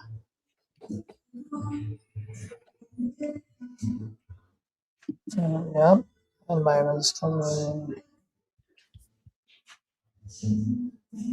Marketing the contract, not the property.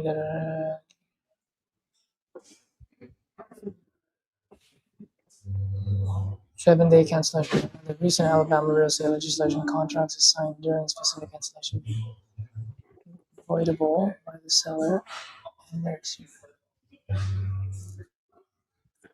failing to provide these upfront marks.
You know who would know this? It would be what the fuck is her name?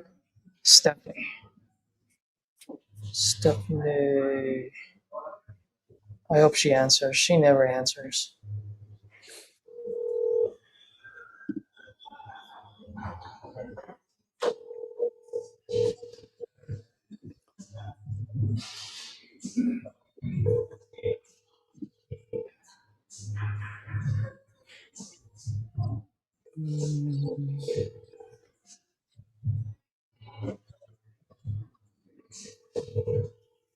Your call has been forwarded to. What is the law in Alabama regarding 7-day cancellation as a right of the seller and a real estate contract between seller and wholesaler?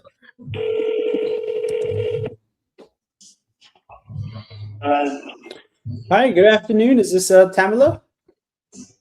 What is it concerning? Yeah, this is Edward. I was just calling. Looked like you may have filled out a form a while back about your place there on Oak Street. Were you still interested in selling it? I have to call you back. I'm kind of sick today. Oh no, I hope you feel better. So thank you. Okay, when's a better time I can give you a call back?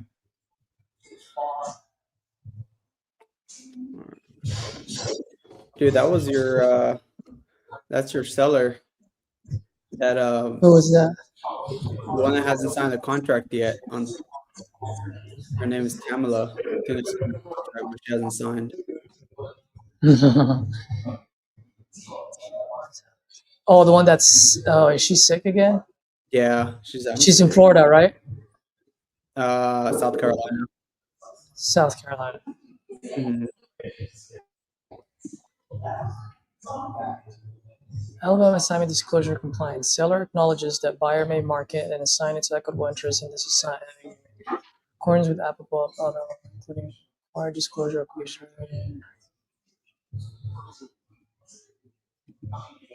Required disclosure obligations.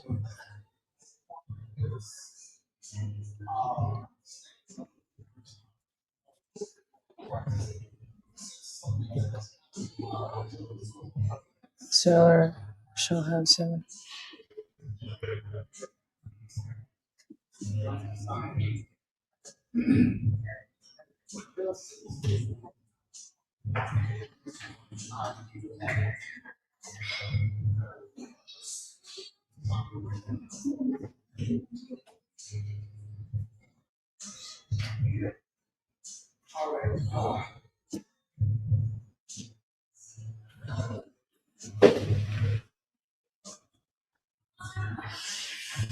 I guess I can always amend it. I don't have to.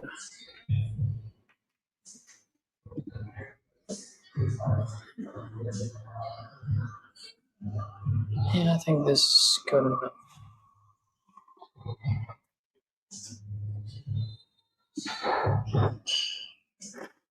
What's today? Today's the 28th, right? Yeah.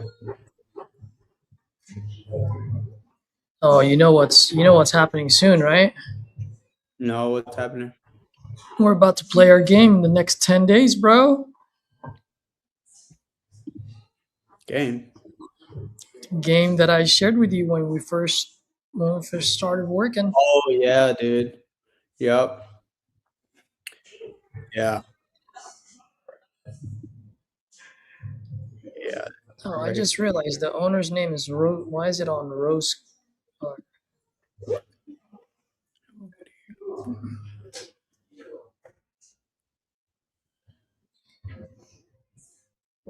oh my gosh. This is what happens on your first call. All the little details.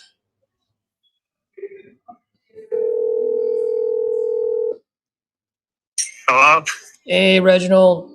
Reggie, quick question. I looked on the CAD. Looks like, is the title under your name or is it under Rose? Probably in hers since when I when I built it, when we bought the land. So yeah, the title probably in her name. Okay. What's her email address or should I just email it to you? You can email it to both of us, I guess. Okay, It's give me 1 second. What is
Hi, good afternoon. Is this Miss Young?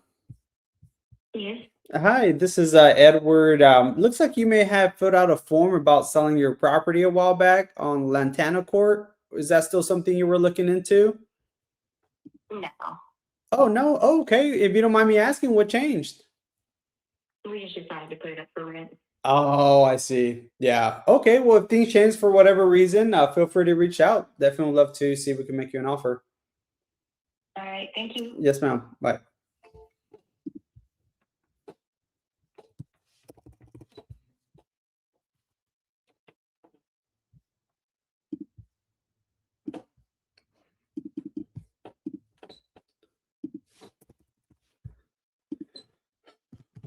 Or rent, new bill, no equity.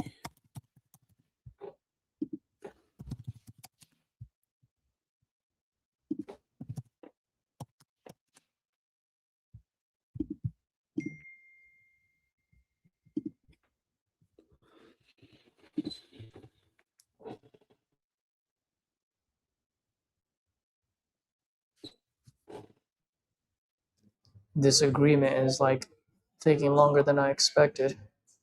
Mm. Apparently, it's under his wife's name. Oh shoot. Well, it's under the wife's name, and then also I need to put the right. I need to put the right. What's the word that I'm looking for? The right verbiage. Mm.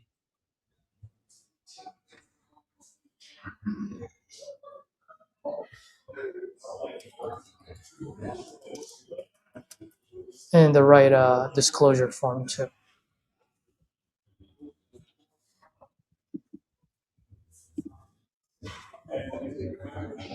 And I just had a lady tell me to put on my AirPods. Oops. Like someone that you're talking to, like calling? No, one of the patrons over here. It's like, Oh. excuse me, can you put on your AirPods? She's hella far too. She's like the farthest away from everyone, and she's the only one who complained. My bad, son.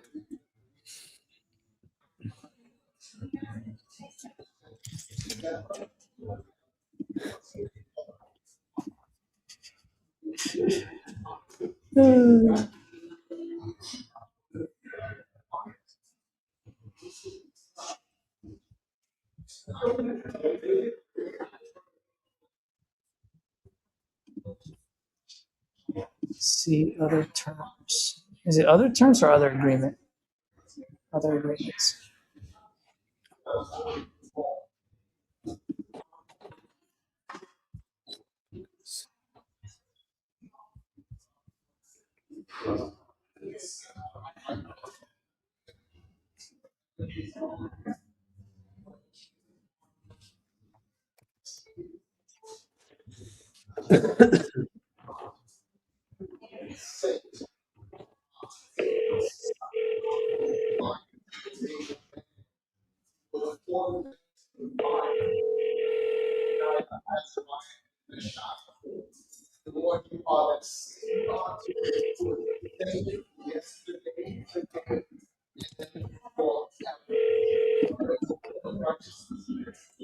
Twenty-one days from date of execution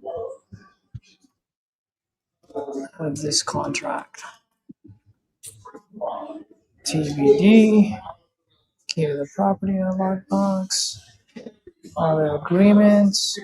Acting as the signing party. Blah blah blah. Your son may be.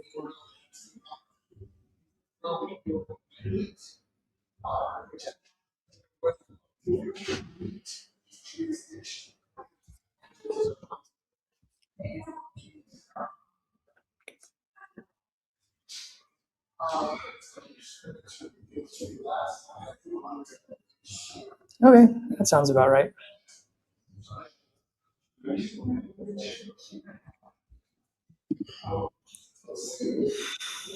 Send it over.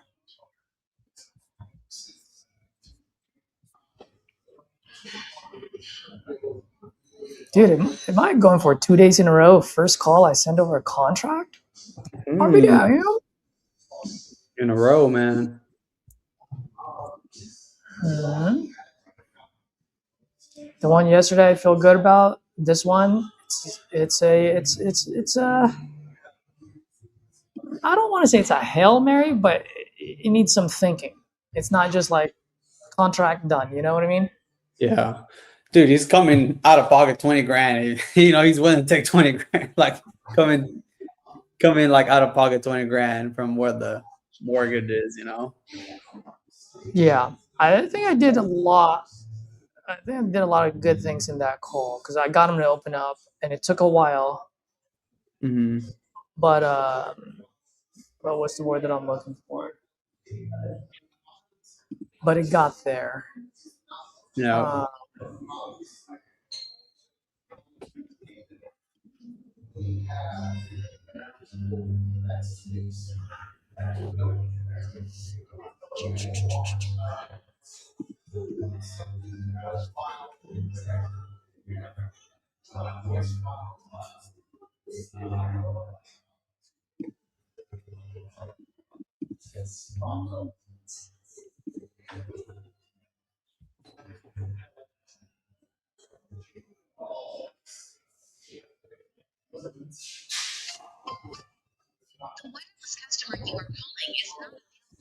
wait, you just gave me the wrong phone number. And then I was like, is that your ex-wife? Like, no, like that's my wife. Just don't like Hello, talking. this is Edward.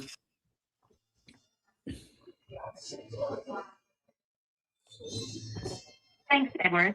Please stay on the line.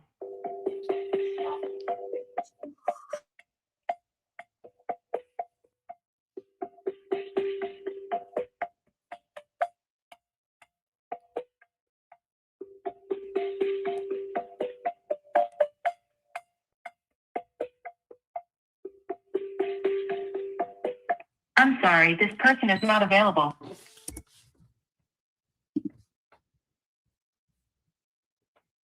Where's this guy?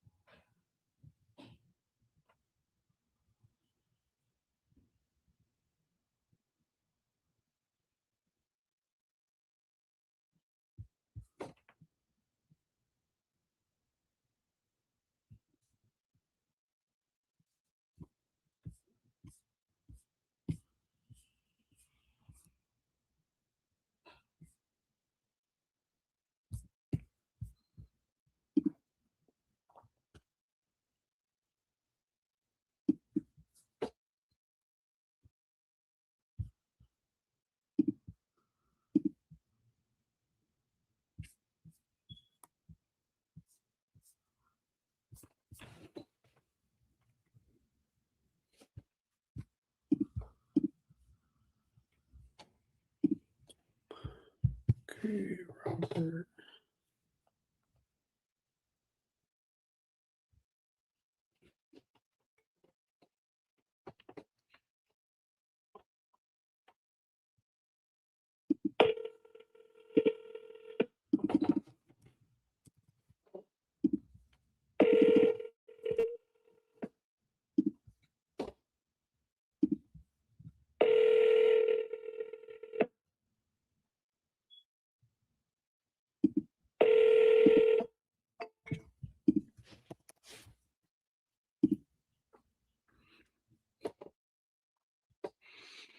Hmm.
Richard.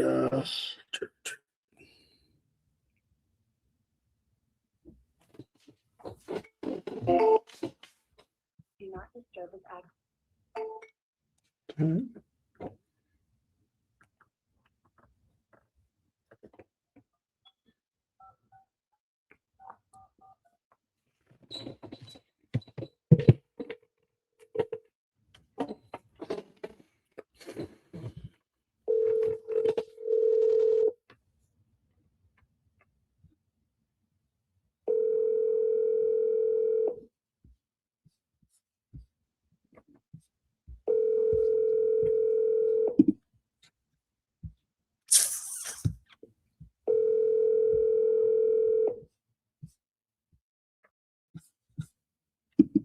Your call has been forwarded to an on.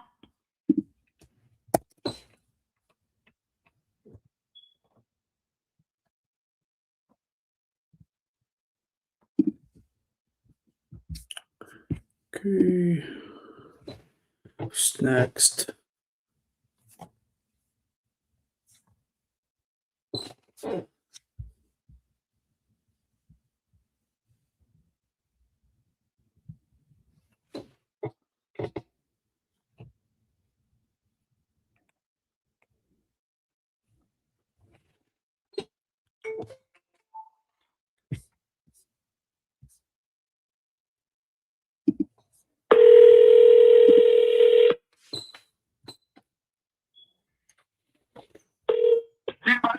Hello? Hey, hello. Is this Arturo?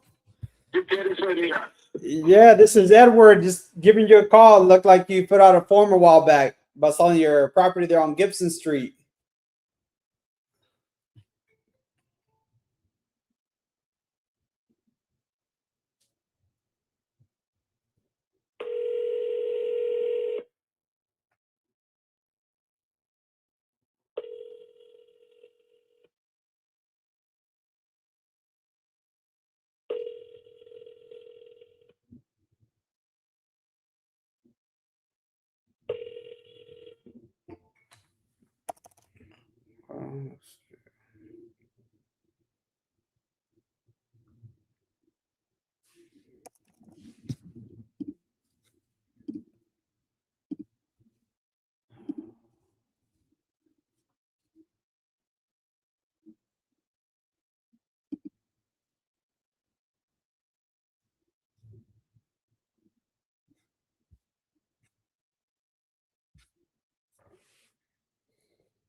Hi, is this Elena?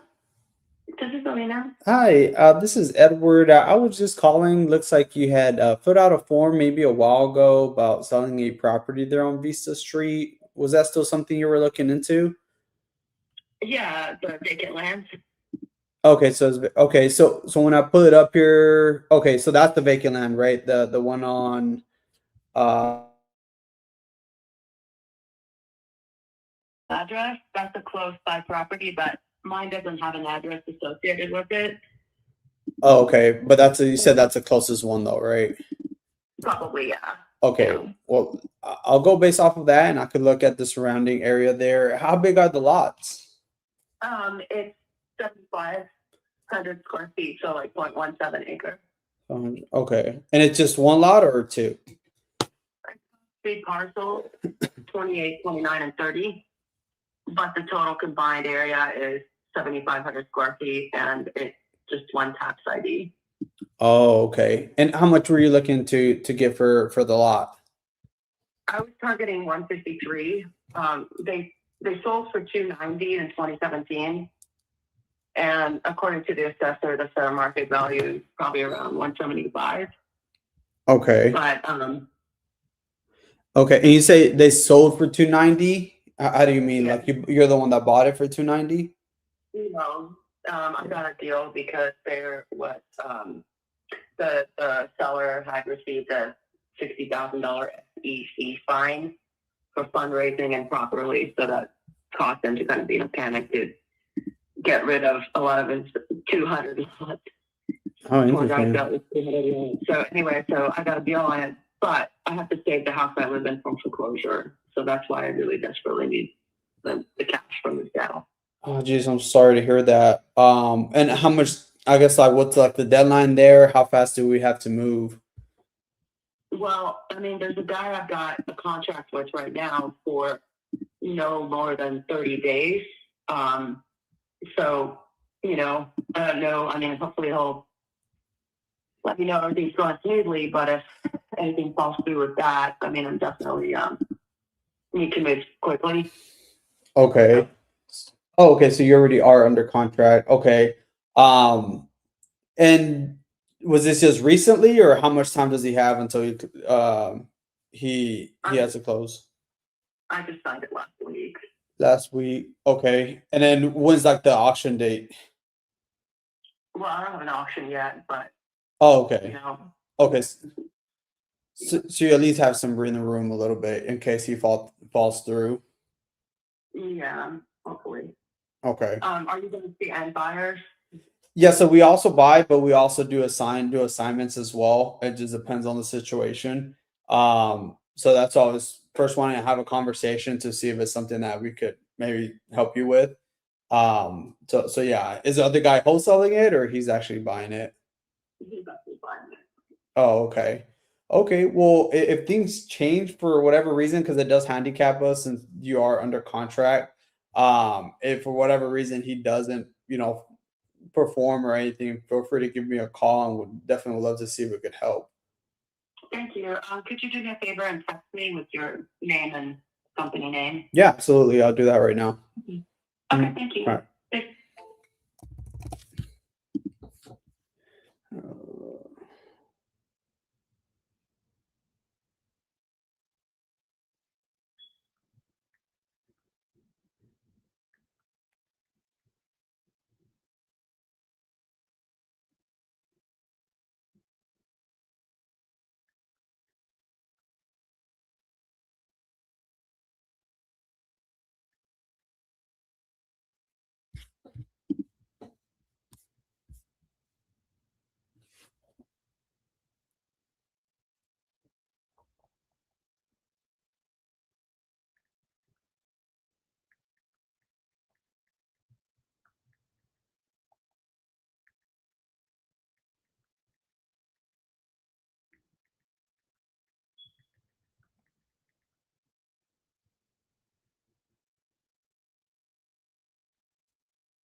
Damn, I just had to like explain everything to the wife.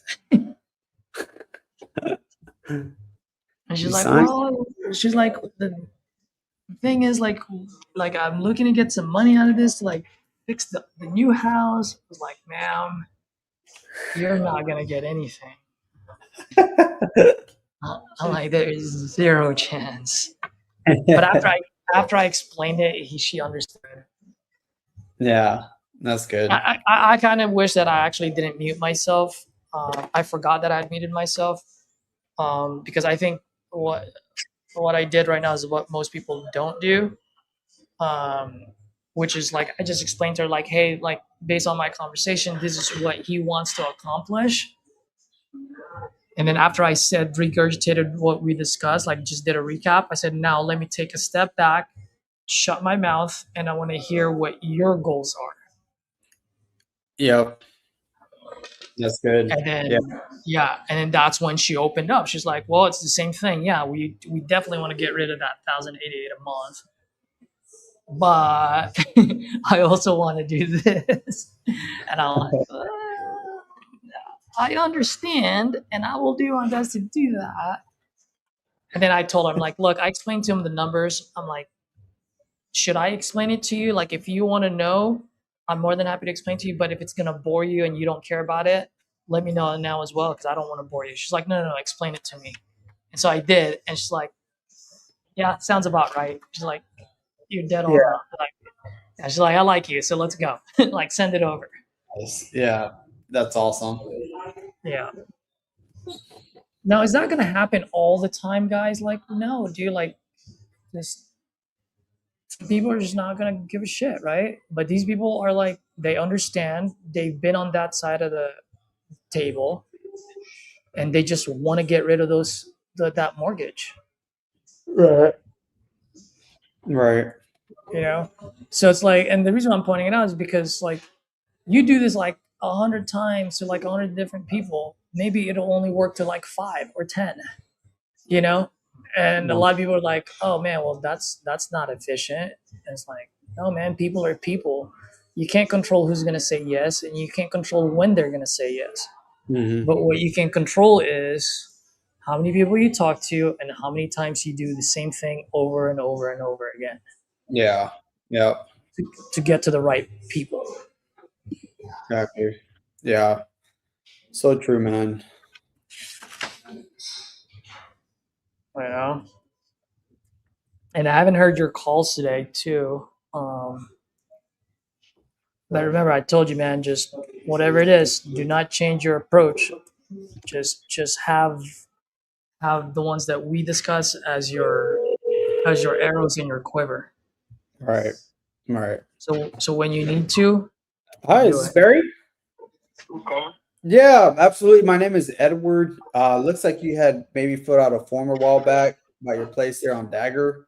Did you end up selling that or? Yeah, sold on the 22nd. Oh man, nice. Congratulations, man. Glad you got that sold. Was that the only one you were looking to sell? Yeah, that's the only one I have. Gotcha. All right. Well, congratulations, man. Glad you got it sold and hope you have a great rest of your week. All right, All right. Bye.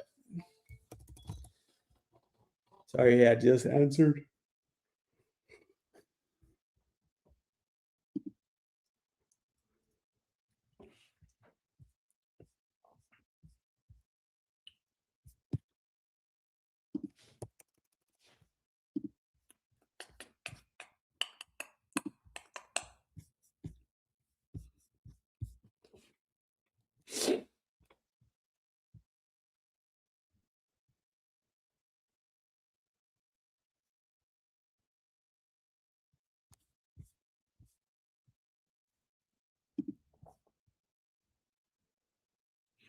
Man, this one was in San Antonio.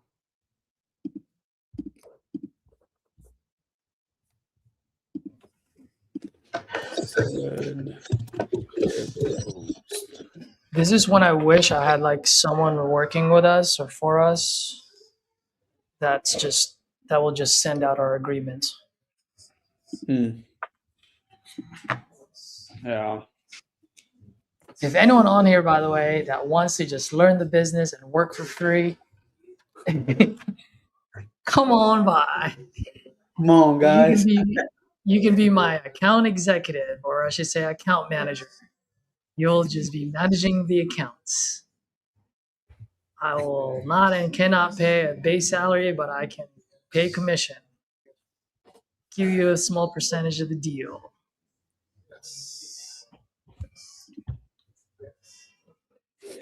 I'm not saying you should take it. I'm just saying you might be good for the price of education.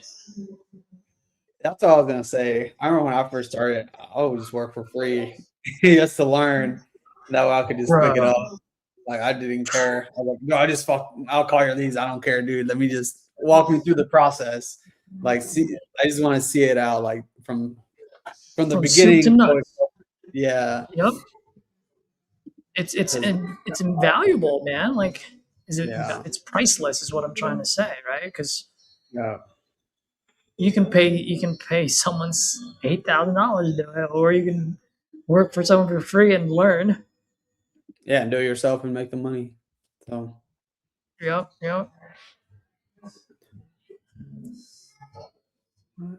You can either pay with your time or you can pay with your money.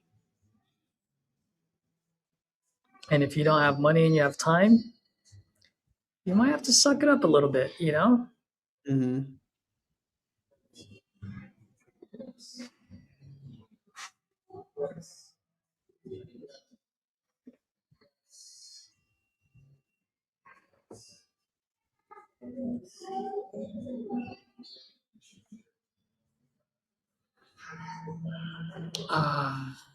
Then now I have to email this fucking A.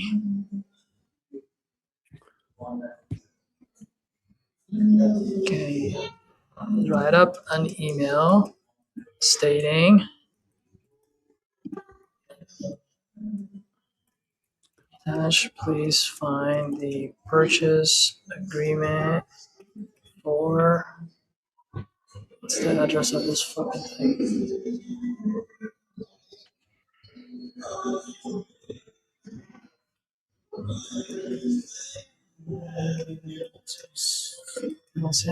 That you are aware and acknowledge that again.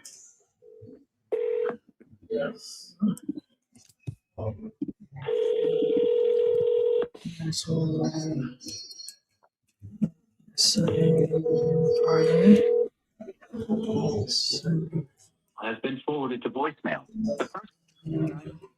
Contract to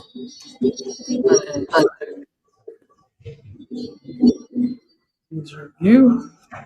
And return at earliest convenience. I don't know why I'm typing this out when I have whisper flow. What an idiot. Stupid.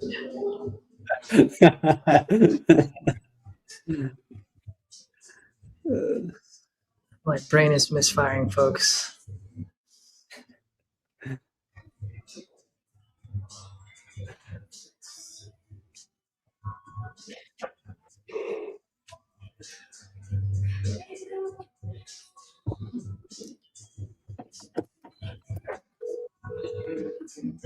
Dude, that Memphis deal, I'm gonna have to let them know what's going on, and I might have to go for a price drop, bro.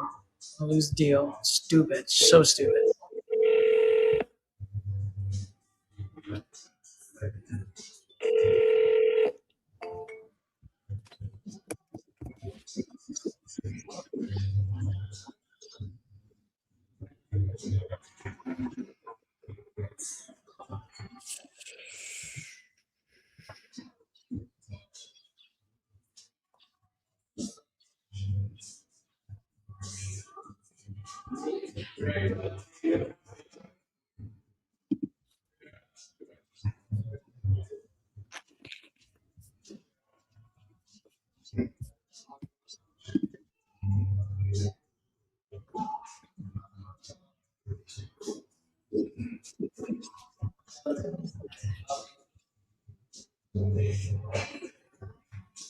Come on, Caesar. You're taking too long.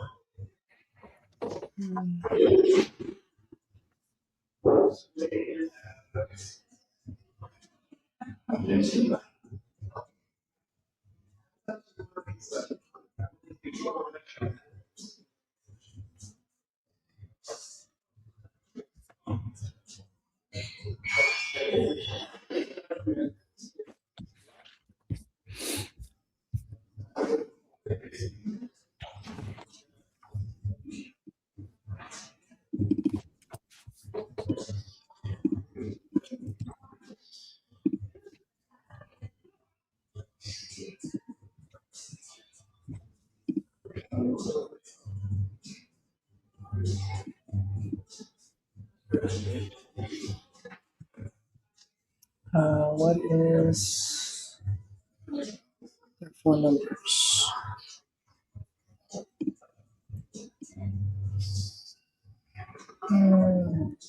Gmail.com.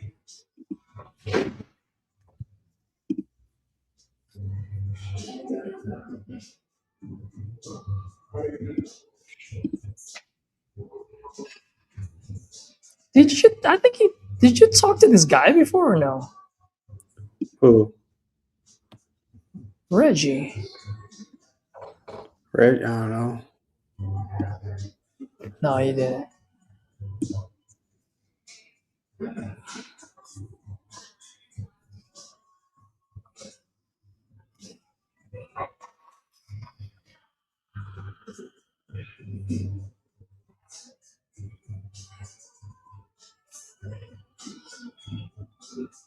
You guys don't need me to. You guys don't need to hear me go over the thing, right? The agreement. Maybe for some folks. I mean, I haven't had anybody on the phone yet. I'll stay on the phone. But if you get someone on the phone, just unmute yourself or whatever, and then I'll mute myself. Okay. So we call him.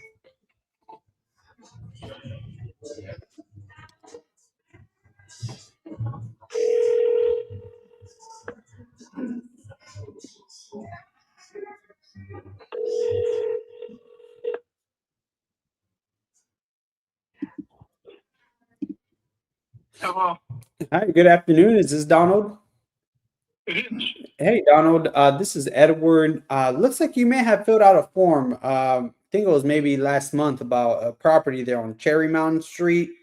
Was that still something you were looking into, or did you get that sold? Well, I sold it. Oh, you sold the property? Oh, okay. I sold one of them. Oh, okay, you're still selling the another one then? I've got two others for sale. Okay. Three others. Okay, what's the address on those?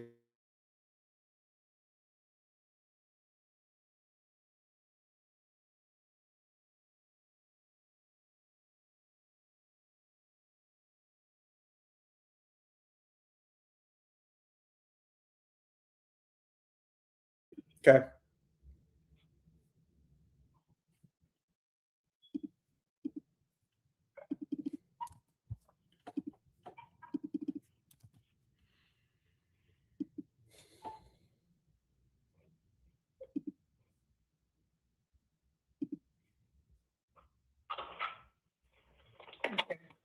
Sorry, I was just getting into my apartment in Seattle now.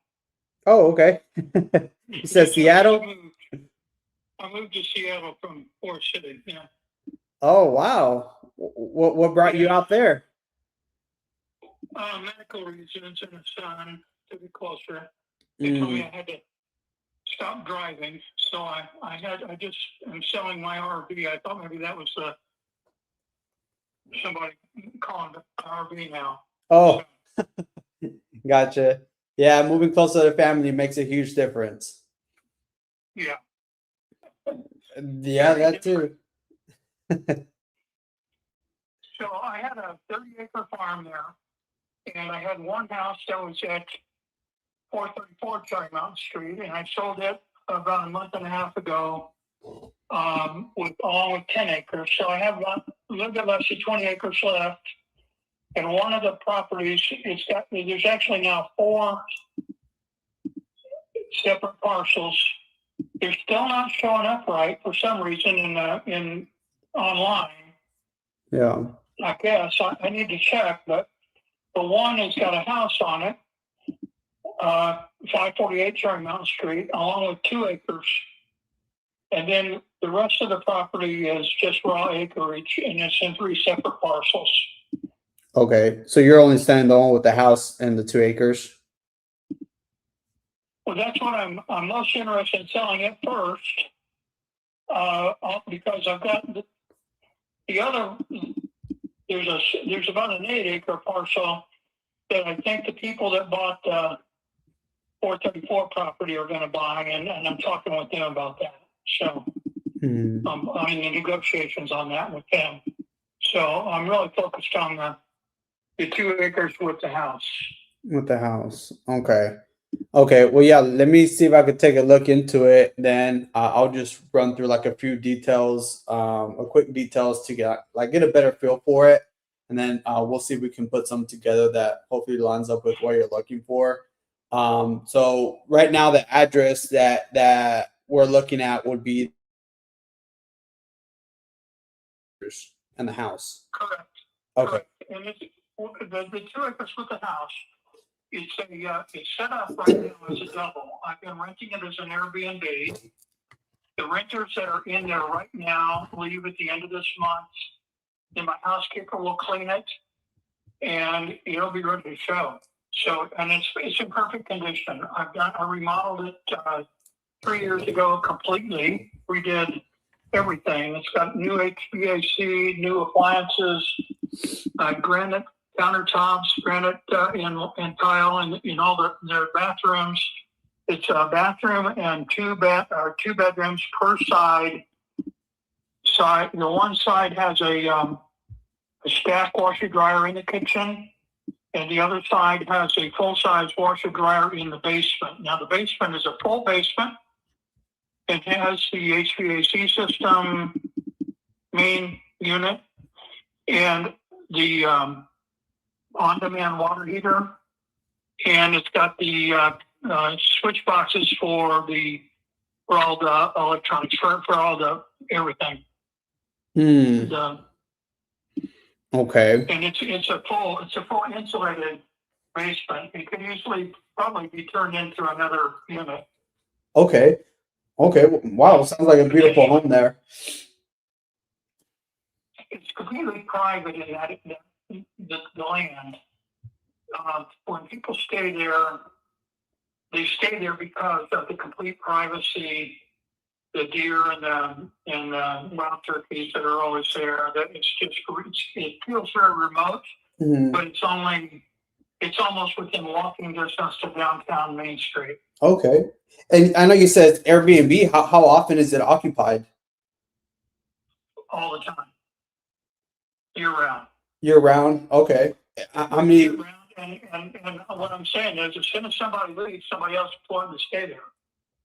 Oh, okay. And are you managing all that yourself, or do you have like a property manager?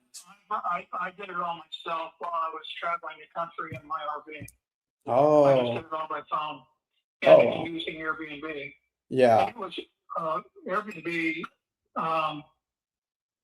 But then also I had a lot of times I have people that had stayed there and they really liked it, and so they would talk to me and say, can they just deal with me direct?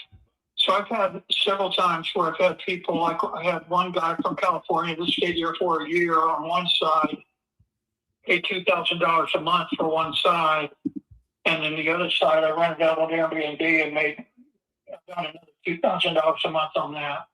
But that's gross. Those are gross amounts. But, still it was clearing close to $40,000 a year. Right. Oh, wow. After paying everything. Okay. And how long have you had this? Like the property here on this one? Well, when I renovated it is when I started renting. It was about 3 years ago. Oh, that you've been Airbnb-ing it, or that you've had it? Airbnb it since I renovated it. Oh. the 434 property, I had that on Airbnb for like 7 years. Mm-hmm. And I set that up well, and that made about $40,000 or $50,000 a year net while I traveled the country. Right. Okay. And just curious, I guess besides moving to Seattle, like closer to family, I mean, what kind of led you to, consider selling now versus just keeping it as a Airbnb? Sounds like it's just occupied all the time.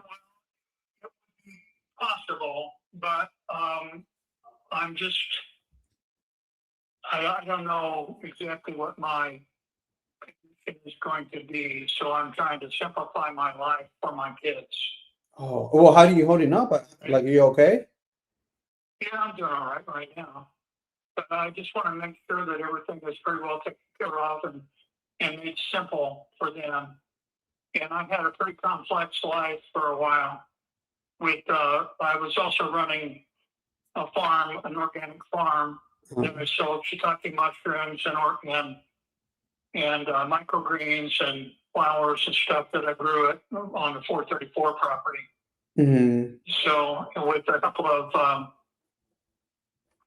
of large hoop houses so I had a pretty complex life going before this happened. So that's great. So I'm just simplifying, and it's gotten a lot better now. So getting rid of the RV this month will help too. Right. So yeah, okay. kind of in that process. Right, but it sounds like your health is getting better too. The thing is that it's like with this house and this property, it's not like I'm required to sell it. So I'm not going to do it at just wildly low prices. So I will get a decent price for this house. I'm not going to try to rape somebody either. So I'm willing to work out something that works out good for both parties. Right. Okay. Yeah, because based on what you're telling me, sounds like the most important thing is, like I said, just simplifying and not having a lot to manage at the same time from what it sounds. Yeah, simplifying all that I manage. Okay. And just curious, like besides finding us maybe online, like what made you lean towards like maybe this approach with an investor versus like listing it with a realtor on market? Well, I've got a realtor that I was going to get a hold of the beginning of July. Mm-hmm. But until then, I was looking at other alternatives. I've had a lot of people that have just contacted me, directly. Mm-hmm. That, the chief city planner and chief inspector of property in Forest City has been interested in buying it. So I mean, there's a lot of people like that have just contacted me when I was clearing out of my other house. I sold my tractor, my truck, all my farm implements, all my farm stuff, about $10,000 worth of that kind of stuff, plus the truck and the tractor were another 30. So it was, I did that over a period of a month. And I met a lot of people, and they all asked me about the houses and stuff. So then they started telling people, word travels pretty quick without me even doing any advertising. Mm-hmm. So I'm still talking with people that way. Right. And then, of course, there's always these people that just kind of call you out of the blue. Investors, that are trying to get to buy land. And so I'm just dealing with those kind of people right now. Right. I'd like to get, I'm not really talking to anybody that's going to pay less than $250,000. So that's kind of where I'm at on it. Yeah. Okay. It's completely furnished. Right. Okay. So it's like you don't have to do anything to fix it up or anything. It's ready to have somebody live in it, tomorrow. Right. Okay. It's that quick. I mean, it's an immediate investment type turn. Right. Right. And you said you even had like the agent on hold or like the real estate agent on kind of hold right now? Yeah. Okay. Yeah, because I mean that's always a fairly decent option, right? Because I guess like what's the main reason you might be just looking to sell off market rather than just list it and doing the showings and hoping it sells that way? Right. I can do either way. I've got it all set up to do either way, and I have talked with my realtors because I've also got the land that I'm selling. But then, even as I was selling, people were making offers to me to buy the land as well. So it's all kind of I'm just working through it a step at a time without any big rush.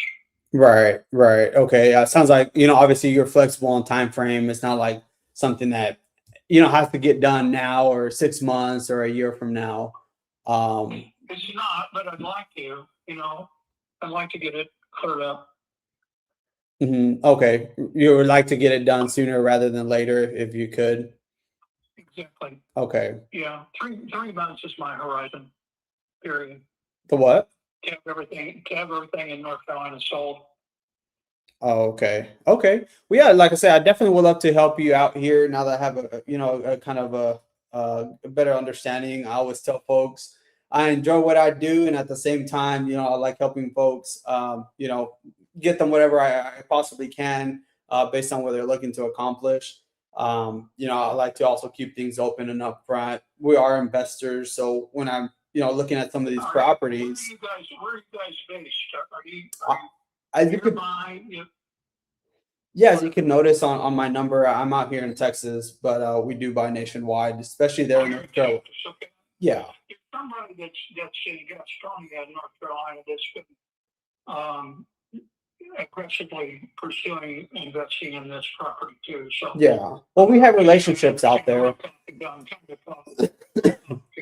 Yeah. Yeah. And we also have relationships out there. That's why we're on the phone here today, as well, because we do operate nationwide. But yeah, like I was telling you, like, we are investors, so obviously I would be looking at this more of like from like an investment standpoint.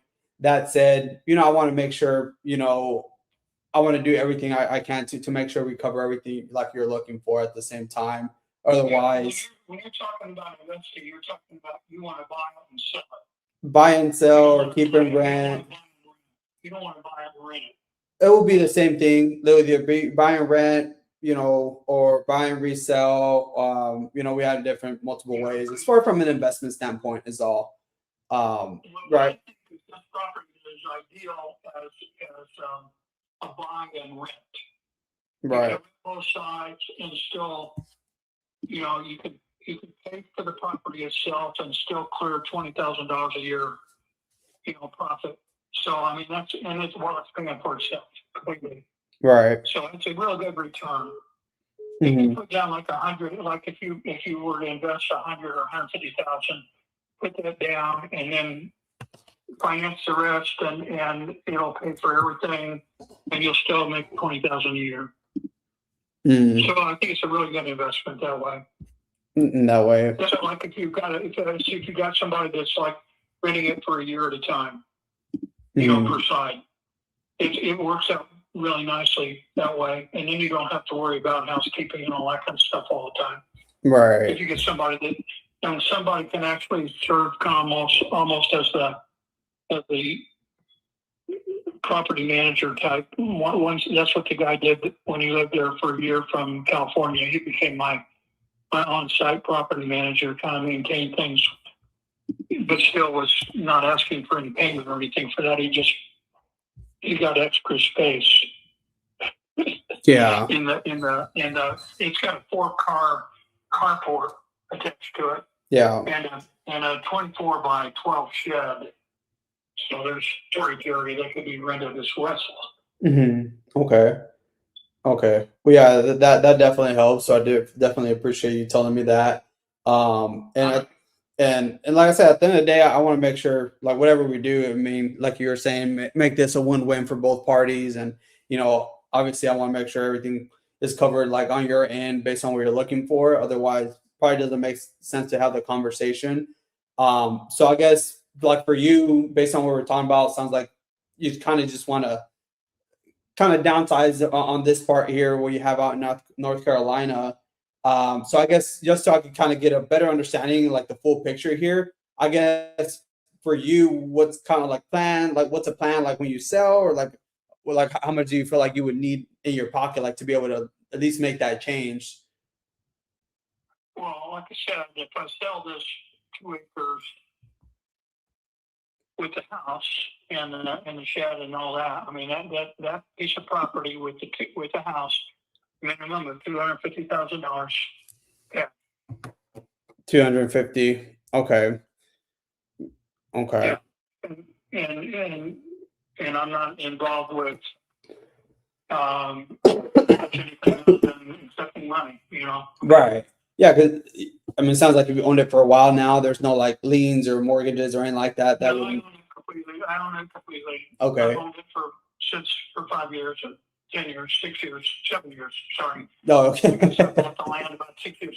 I don't know. Sometimes I bought so many separate pieces there, but I guess it was about 6 years ago when I bought the land, and then I renovated it and completely redid the house. I mean, I had civil engineering firm involved with, and we re-engineered the support beams and put in a whole new metal roof and added another 4 feet to the chimney and that kind of stuff. I mean, I did fix up a whole bunch of stuff that other people really wouldn't have touched. Right. I did it right. Right. And I guess for you, like, just so I know, like, to help me understand, like, how did you come up with like the total of the 250 there? Well, I know what they can earn for somebody, and I originally, like 2 years ago, I had a realtor look at it before I was even going to sell it. But I had a realtor look at it, and they told me they wouldn't list it for anything less than $300,000 or $325,000. And I just figured that if I'm selling it direct to somebody, not having to pay for realtors and all, that 250 will be a decent price for somebody to be able to get in and make some money, and they would do it right. It would do right for them as well if they were buying it direct. Mm-hmm. Okay. So it's real hard to find comps on it because of the land that it's on. You are right It's so about that. It's so private. But it's close to town, and it's like my last property that I sold separately to people was listed way above market. It is sold way above market. So because it's of where when people see it, they realize this is a really great opportunity. Mm-hmm. Right. But this is about where the market is. It's about 250 is about where the market is, I think, for this size house. It's about about 2,400 square feet. Right. And you said it at least brings in 4,000 a month. Sorry. You said it at least it brings in at least 4,000, like if it's rented like through the Airbnb. If I was renting it direct to people, or Airbnb combination, about $4,000 a month. Yeah. Roughly. Okay. So I would take that into account then. I would say, because I'm looking at it here, and like I said, I definitely want to see what I could do here to help and try to get you as much as I possibly can. And I would say my only concern would be, like you were saying, it is pretty rural, or as far as like remote, to get comps and stuff like that. I understand it's in great condition, ready to be rented or pretty much occupied. But that would just be my only concern there, just with like how remote it is and just where the market is. I guess how what it is. Oh, like where the market is. Yeah. Over there. That's would be my only concern there. I know it's a little bit soft and slow right now. So that would be my only concern, where perhaps offers do come slightly less. So I'm trying to see if I could find a middle ground here, because let's say offers came in like around like maybe 210 around there. I mean, do you feel like that would even kind of put you in a spot where I won't even talk. I've got somebody that's talking to me right now that's close to 250. Oh, no way, really? Okay. Oh yeah. Okay. Because like for you, I guess what's more important for you is obviously just kind of the timing the market pretty much precisely, or kind of just taking what you need and kind of moving on from it. you know, DC-50. I've got somebody else that's almost at 260. So I've got a couple of people playing back and forth, and Yeah. so I'm in that range between 250 and 260 right now. Yeah. Okay. Well, yeah, because like I said, if somebody came to me with 250 cash and said, "Let's do it tomorrow," I'd say, "Okay, let's do it." let's do it. Yeah. That's where I'm at. Right. Okay. Yeah. Because like I said, if I could come in at your asking price at 250, I know realtors told you it could probably be anywhere between 250, 300 if it was listed. And then when I use, and I am going to look at it more as a rental, like you said, I mean, it'd probably make a great rental. And then just some of my guidelines there as just an investor, I at least want to be able to have a little bit of equity there if I want to refinance to kind of get the cash out, just kind of like burn it out. So like if let's say as is value could potentially be, I don't know, maybe 275 around there, just to play it safe. Because like I said, that would be my only concern with where the market is.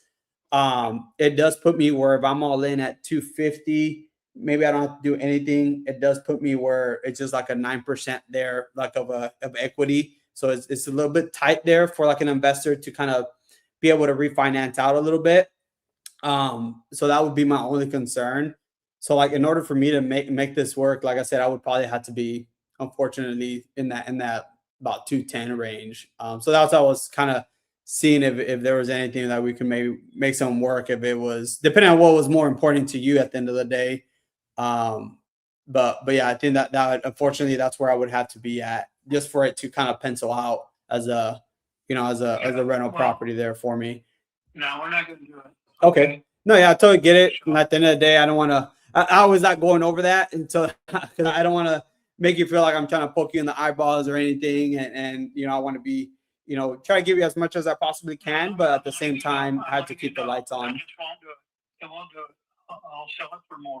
Okay. Right. Yeah. I should. Well, if things change, you know, feel free to give me a call or anything. If changes on my end, I could give you a call back. But have a blessed day. Thank you. Bye.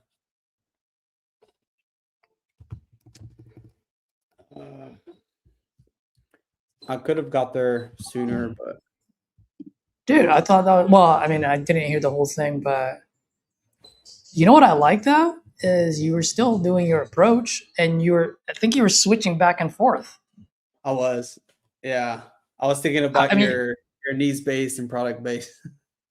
How did you feel about it? I know, like it's kind of like not so new, but you know what I mean. Like it's still. I liked it, dude. Like I liked it. I like that approach. Cool. Yeah. Cool. Yeah. And you can easily transition, right? It's not a bad. I mean, it's not a tough transition for you. No, not at all. Yeah. Like you just now, like it's now binary for you. It's like boom, boom, boom, boom, boom, boom, boom, boom, and that's it. Yeah. I was just trying to stay in there a little bit longer, see needs wise, but it's not. He's not really like. He's not there yet with the needs and stuff. Like, yeah. He sounds like he's got motivating factors, but he's not motivated. Yeah. Exactly. Yeah, see, dude, bro, and I'm gonna listen to that call later on, but that's why I like your approach, because you actually have the ability, because you're doing that, like you're actually figuring out, is it motivation or is it just motivating factors? Yeah. Well, I think that's where it comes in with the needs part. Like if I don't get nothing there, it's like, okay, are they really that motivated? Because it's paid off. I mean, it brings income through Airbnb. So yeah. Yep. That's what I was kind of looking at there and trying to see if there's anything. Go. Contract sent, baby. Heck yeah. Contract sent with no purchase price.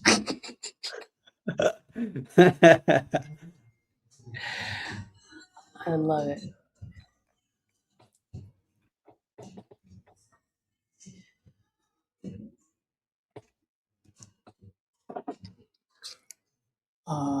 There's one person I wanted to see.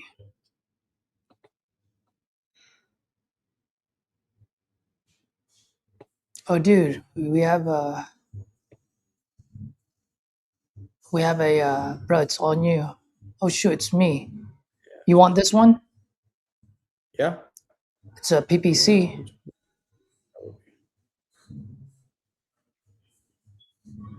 You might have to call with your cell phone. Why? The person D&D does right away. Oh, okay.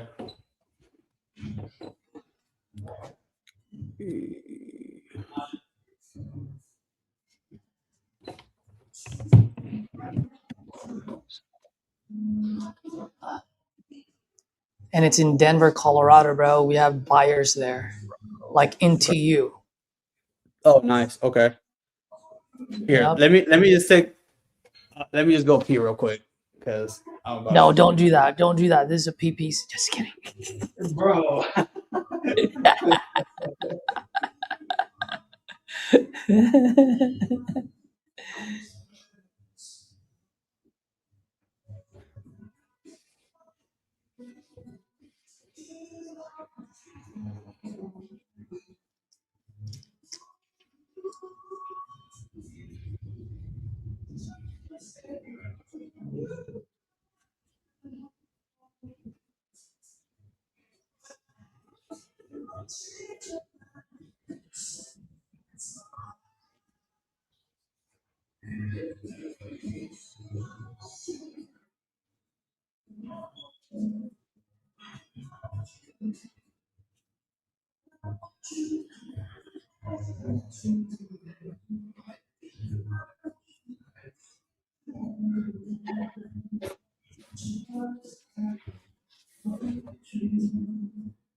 Oh no.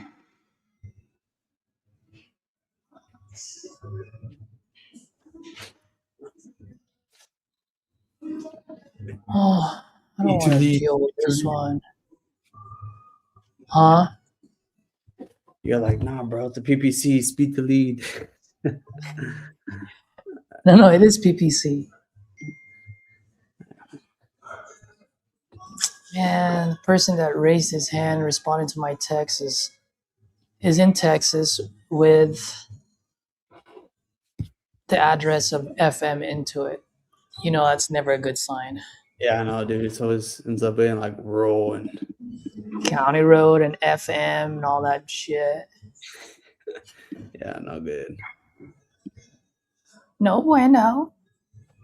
All right, let's see this one. What is this? John.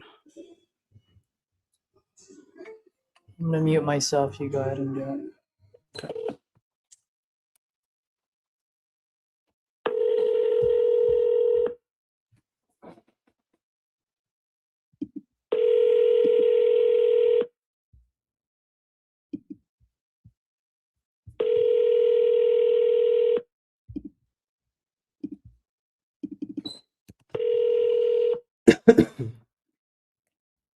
Again.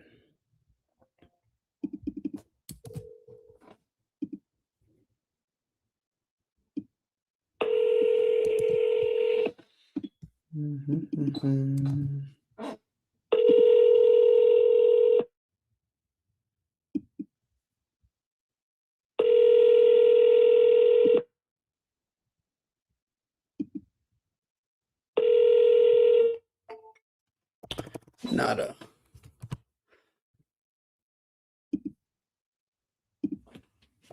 This is like a condo or something. Yeah, don't answer. It looks like it. Yep.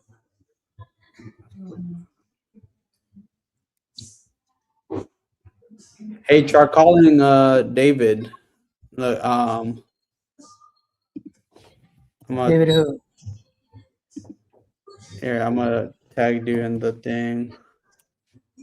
What's up with this David guy? Who is this guy? We gotta get this at 100. We're there. He's at 120, but dude, we have to be at 100.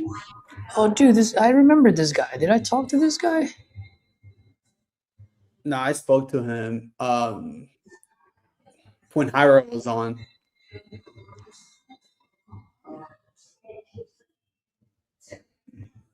It's actually a nice property. Okay, hold on. I got a seller calling me. Good afternoon, this is Caesar. Hey, Dennis, can you give me one quick second?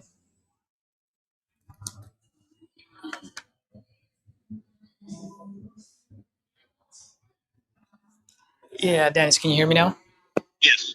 Wonderful. All right, so looks like you're looking to sell this property out in Olney on Yeah. FM 210. Yes. All right, and I'm sorry, man. I've been back-to-back calls. I think you just texted me. How much were you looking to get for this again? So the property was assessed at $44,000 some odd dollars, but with the work needing done on the living room and stuff, and they wanted to get out of the situation I'm in, I'm looking for 20,000. 20,000. All right. And you said situation, man. Everything okay? What's going on? My boss is doing her level best to make it hard for me to work on the house, to get anything done on the house, try to keep me out here. And once she got me out here, now she's saying that it's costing me $1,600 a month to stay out here. And feeding me. That's the extent of it. Oh, are you talking about your boss for this house or? No, the person I'm working for right now. Oh, okay. Are you a carpenter yourself I don't or? have a vehicle, so she's taking advantage of that situation, and now I'm stuck. Oh, geez, The man.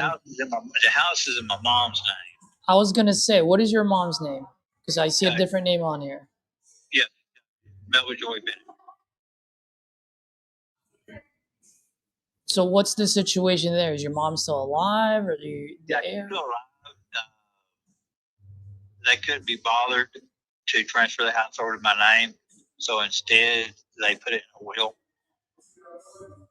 So the situation is, after talking with them, is I do the legwork, and when it gets to the point to where the final decision needs to be made or whatever, I give them her number, and she finalizes everything.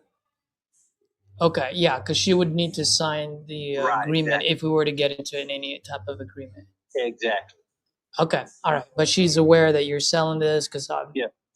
I don't want to get into a messy deal with, especially when it comes to family. Exactly. So, okay, and is this place vacant right now, or is your mom living there, or what's the situation?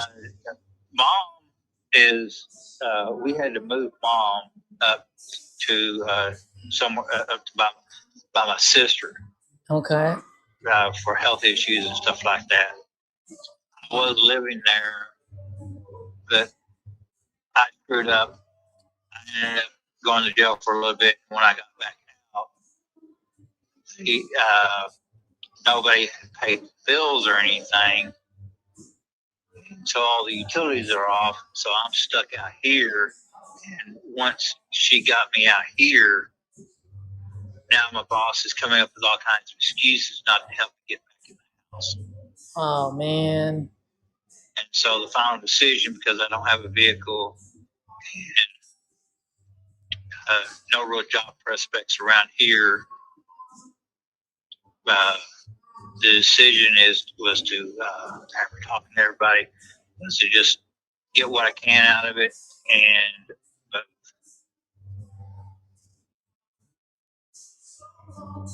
Hello, you there? yes. Oh, I lost you there for a second, Dennis. The deal is we all decided, the family decided to sell it for what we can, and me to take the money and go somewhere else. Okay. Okay. All right. Well, hopefully I can help you out, man. I always tell folks my goal is to help as much as I absolutely can. And that being said, I also need to just make sure that I can be fair to my business at the same time. And so if I can hit just first base, I don't need a home run, but if I can get to first base and help you folks out, those are the deals that I absolutely love to make. And sometimes those two numbers don't meet, and that's okay. No harm, no foul, no pressure on my end. Okay. Right. So let me just ask you a couple quick questions because I know you sent me a text earlier. So are there back taxes, liens, or anything like that on this, or? Yeah, that is part of the reason for 20,000. There's like $300 or $400 in taxes that has to be finished off. So there's a total of $20,000 worth of back taxes. Is that what? No, there's 300. There's 400 and some odd dollars in back taxes owed on it. Well, for the taxes for this year. Okay. And there's 3 utility bills associated with the place. Need to be cleared up. Because the problem is the electricity here is on co-op. So you only have one option for utility, for electricity. That's who the bill is with. So a chunk of that's going to go to paying everything off and getting it cleared. Okay. And what is that's one of the conditions for me getting the money. I got to get everything cleared off. Okay. Okay. Because it's affecting my mom's credit. You guys are paying every month, or is it you guys got missed payments? Is that what it is? The payments weren't made. There's 1 month of payments not made. Okay. For each.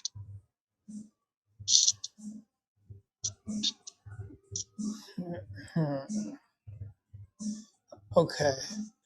Man, I'm looking at the market over there. It's pretty. There's really nothing moving or selling over there, is there? No, there's a gentleman buying up places right now, and I'm in discussions with him. He hasn't called me back yet. They'd already made one cash offer of 20,000. Is that gentleman local, or is that gentleman over the phone like me? No, it's local. Okay. Did you take it, or? I haven't taken it yet. The family was wanting more out of it, but after some discussion, going back and forth, me sending pictures, I finally got it through their heads that 20,000 would probably be the absolute most we could get for the property. Okay. So you're saying it's got a lot of work that needs to be done. Yes. Okay. And let's say whether I buy it or this other guy buys it, like how much do I need to sink into this in order for me to resell it? The number we came up with was 25. 25,000 sink in there, yeah. And then how much can I resell it for after I put in the 25?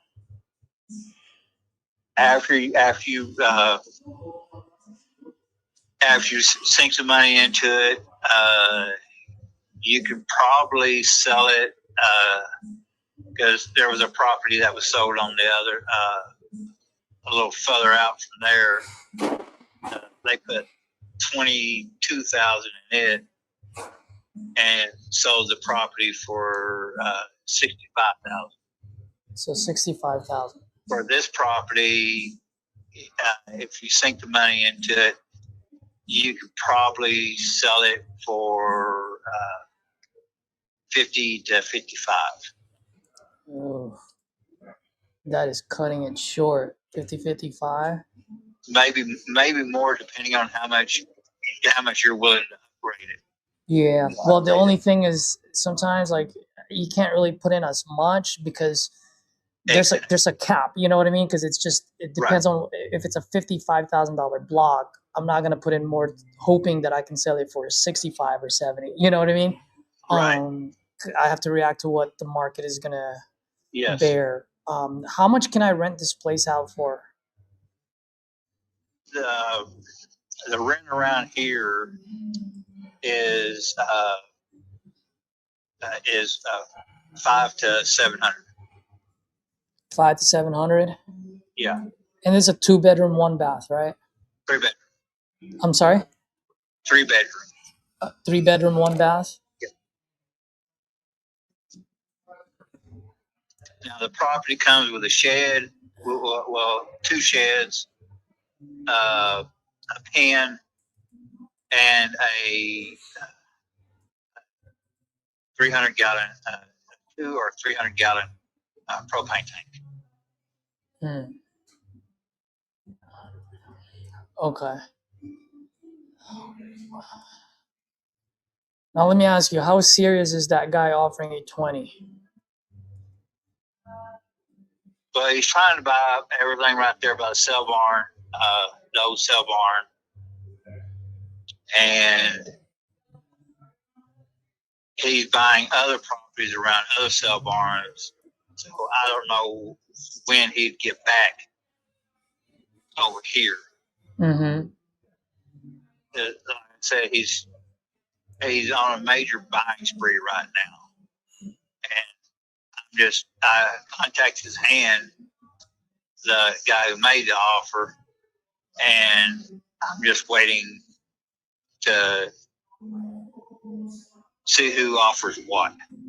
Yeah. Well, I'll tell you this, man. If that guy is serious about paying you $20,000, I would say take that and run with it. That's a pretty good price point. Now, just curious, and I'm knocking on my noggins right now, and I know you can't see me, but knocking on my noggins. God forbid if this guy doesn't pay the 20,000 or doesn't buy it off of you. I mean, what's the game plan after that? To, to see what offers I can get and go with the best one. Okay, all right. If you don't mind, do you mind if I share with you like how I'm looking at the numbers on this, and then whether we do a deal or not, I just want to share with you so at least you understand where investors coming from as far as the point of view is concerned. Right. Yeah. So right now, like you said, 65 is probably the resale value, which I've looked everywhere in Olney, and you sound about right as far as how much to resell it for. Is that 65? Now I got to put in the whoever it is, whether it's me or whoever buys it, got to put in the 25, right? And Right. so you got to subtract that from the 65. And then the one thing that I do want to mention, which most folks don't think about, and rightfully so, because it's not, you guys are not in the business, is business expenses. So if I buy this at 20 after hiring a crew, paying for closing costs, holding costs, cost of capital, the whole shebang, which I'm not going to bore you with all of it. But if I buy it at 20, my $20,000 shoots up all the way to 60. So I would be investing 60,000 to potentially sell it for about 60, 65. So the room for error there is so slim that I would be pretty much either breaking even or losing a few $1,000. Right. So what I'm saying is, like I said earlier, I generally want to help folks out and put as much money as I can in your pocket. And so if that guy that's local is actually serious about buying it at 20, I would say go with him. That's probably your best bet.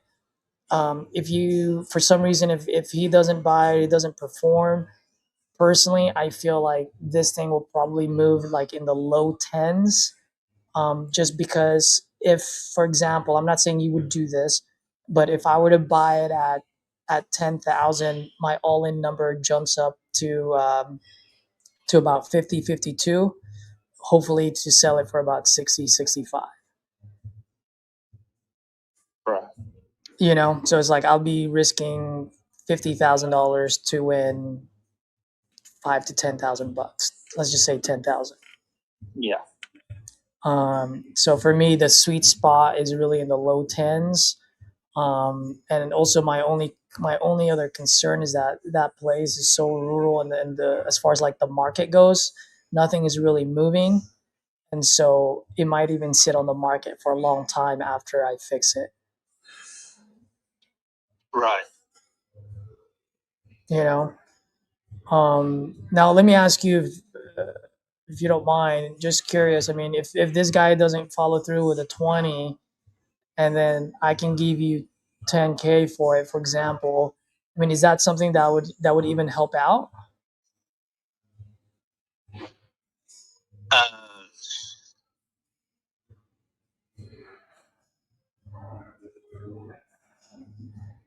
right now, I don't.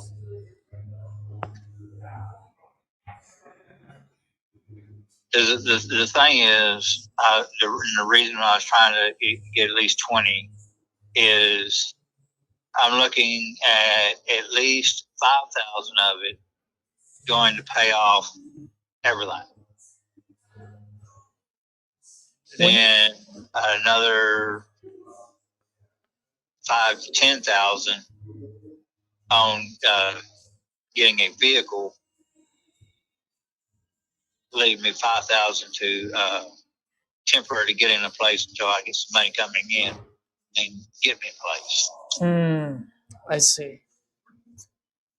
That's why that 20,000 is a significant number for you. That solves your problems.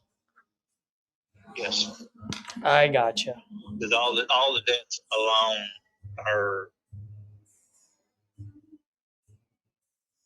going to be right around 2,500 to 3,000 plus. Yeah, if you don't mind me asking, you said earlier 5,000 to pay off everything. What is everything? The water bill, the electric bill. There's a $80, $180 now bill for the internet that was out there, and 500 to 600 to pay off the taxes. Mm-hmm. I imagine there's a late fee in there now. Mm-hmm. Mm-hmm.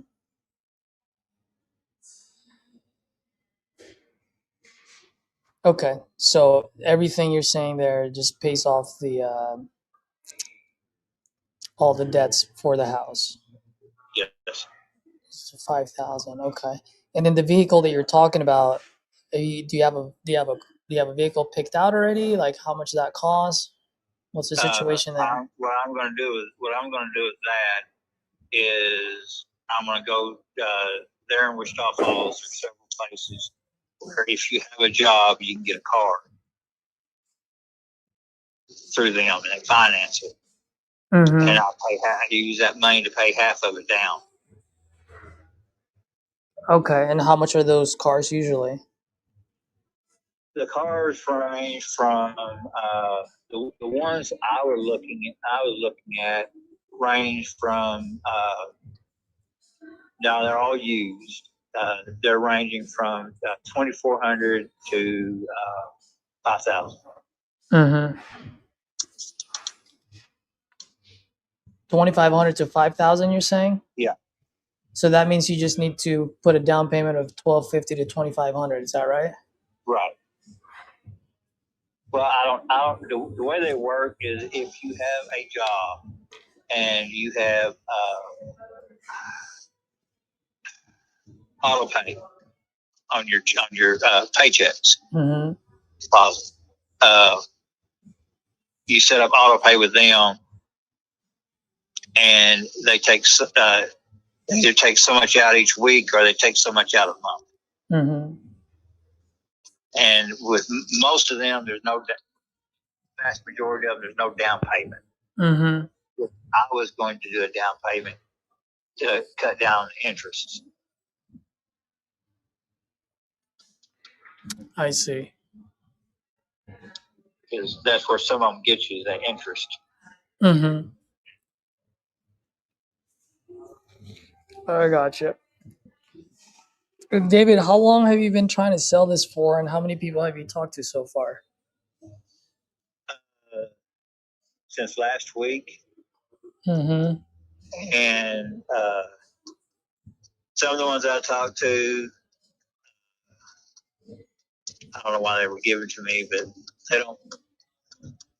They buy blank slates. If you understand what I They what? mean, they buy blank slates. They Okay, buy yeah. land. They don't buy. Yep. There can't be anything on it.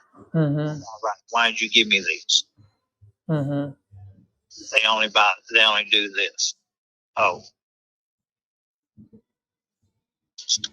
well, couldn't you demolish the house and everything on it? It would take all of everything I earned myself. Yeah.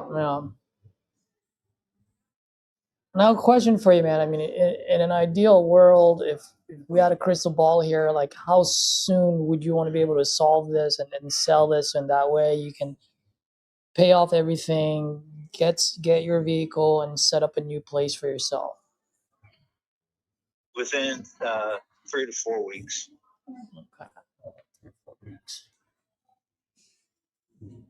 Okay.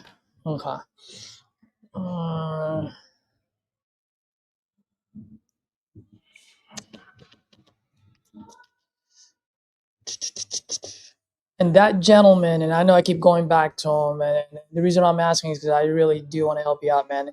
That gentleman that you talked to, I mean, is he for real? Is he dragging his feet, or what do you think? What's your pulse on it? Well, my pulse is on it right now. Is he's running around buying up as much profit as he can because he's planning to do a massive expansion on his cattle business. Mm-hmm. So he's buying up all the sell barns.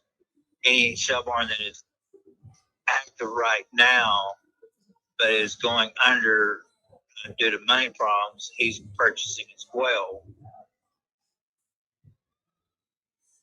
Okay. But he's on a huge land grab right now. Okay.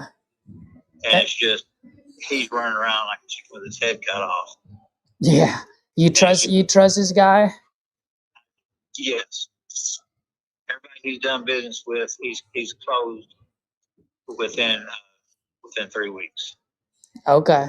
Well, I mean, if that's the case, man, I think that would be your best bet. Because what I was gonna tell you is that this place is so rural for me that I would not. I was trying my best to be the end buyer for this one, but because of the way the market is going, I can still help you. I can be a solution for you because I'm part of a huge community and I have plenty of end buyers in Texas.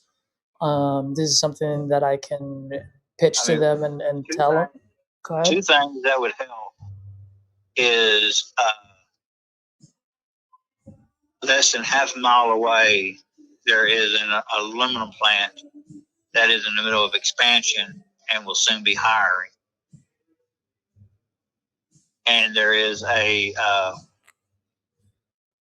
crop duster plant out at the airport that's 2 miles away. Mm-hmm. They're fixed to do. They're going to be hiring.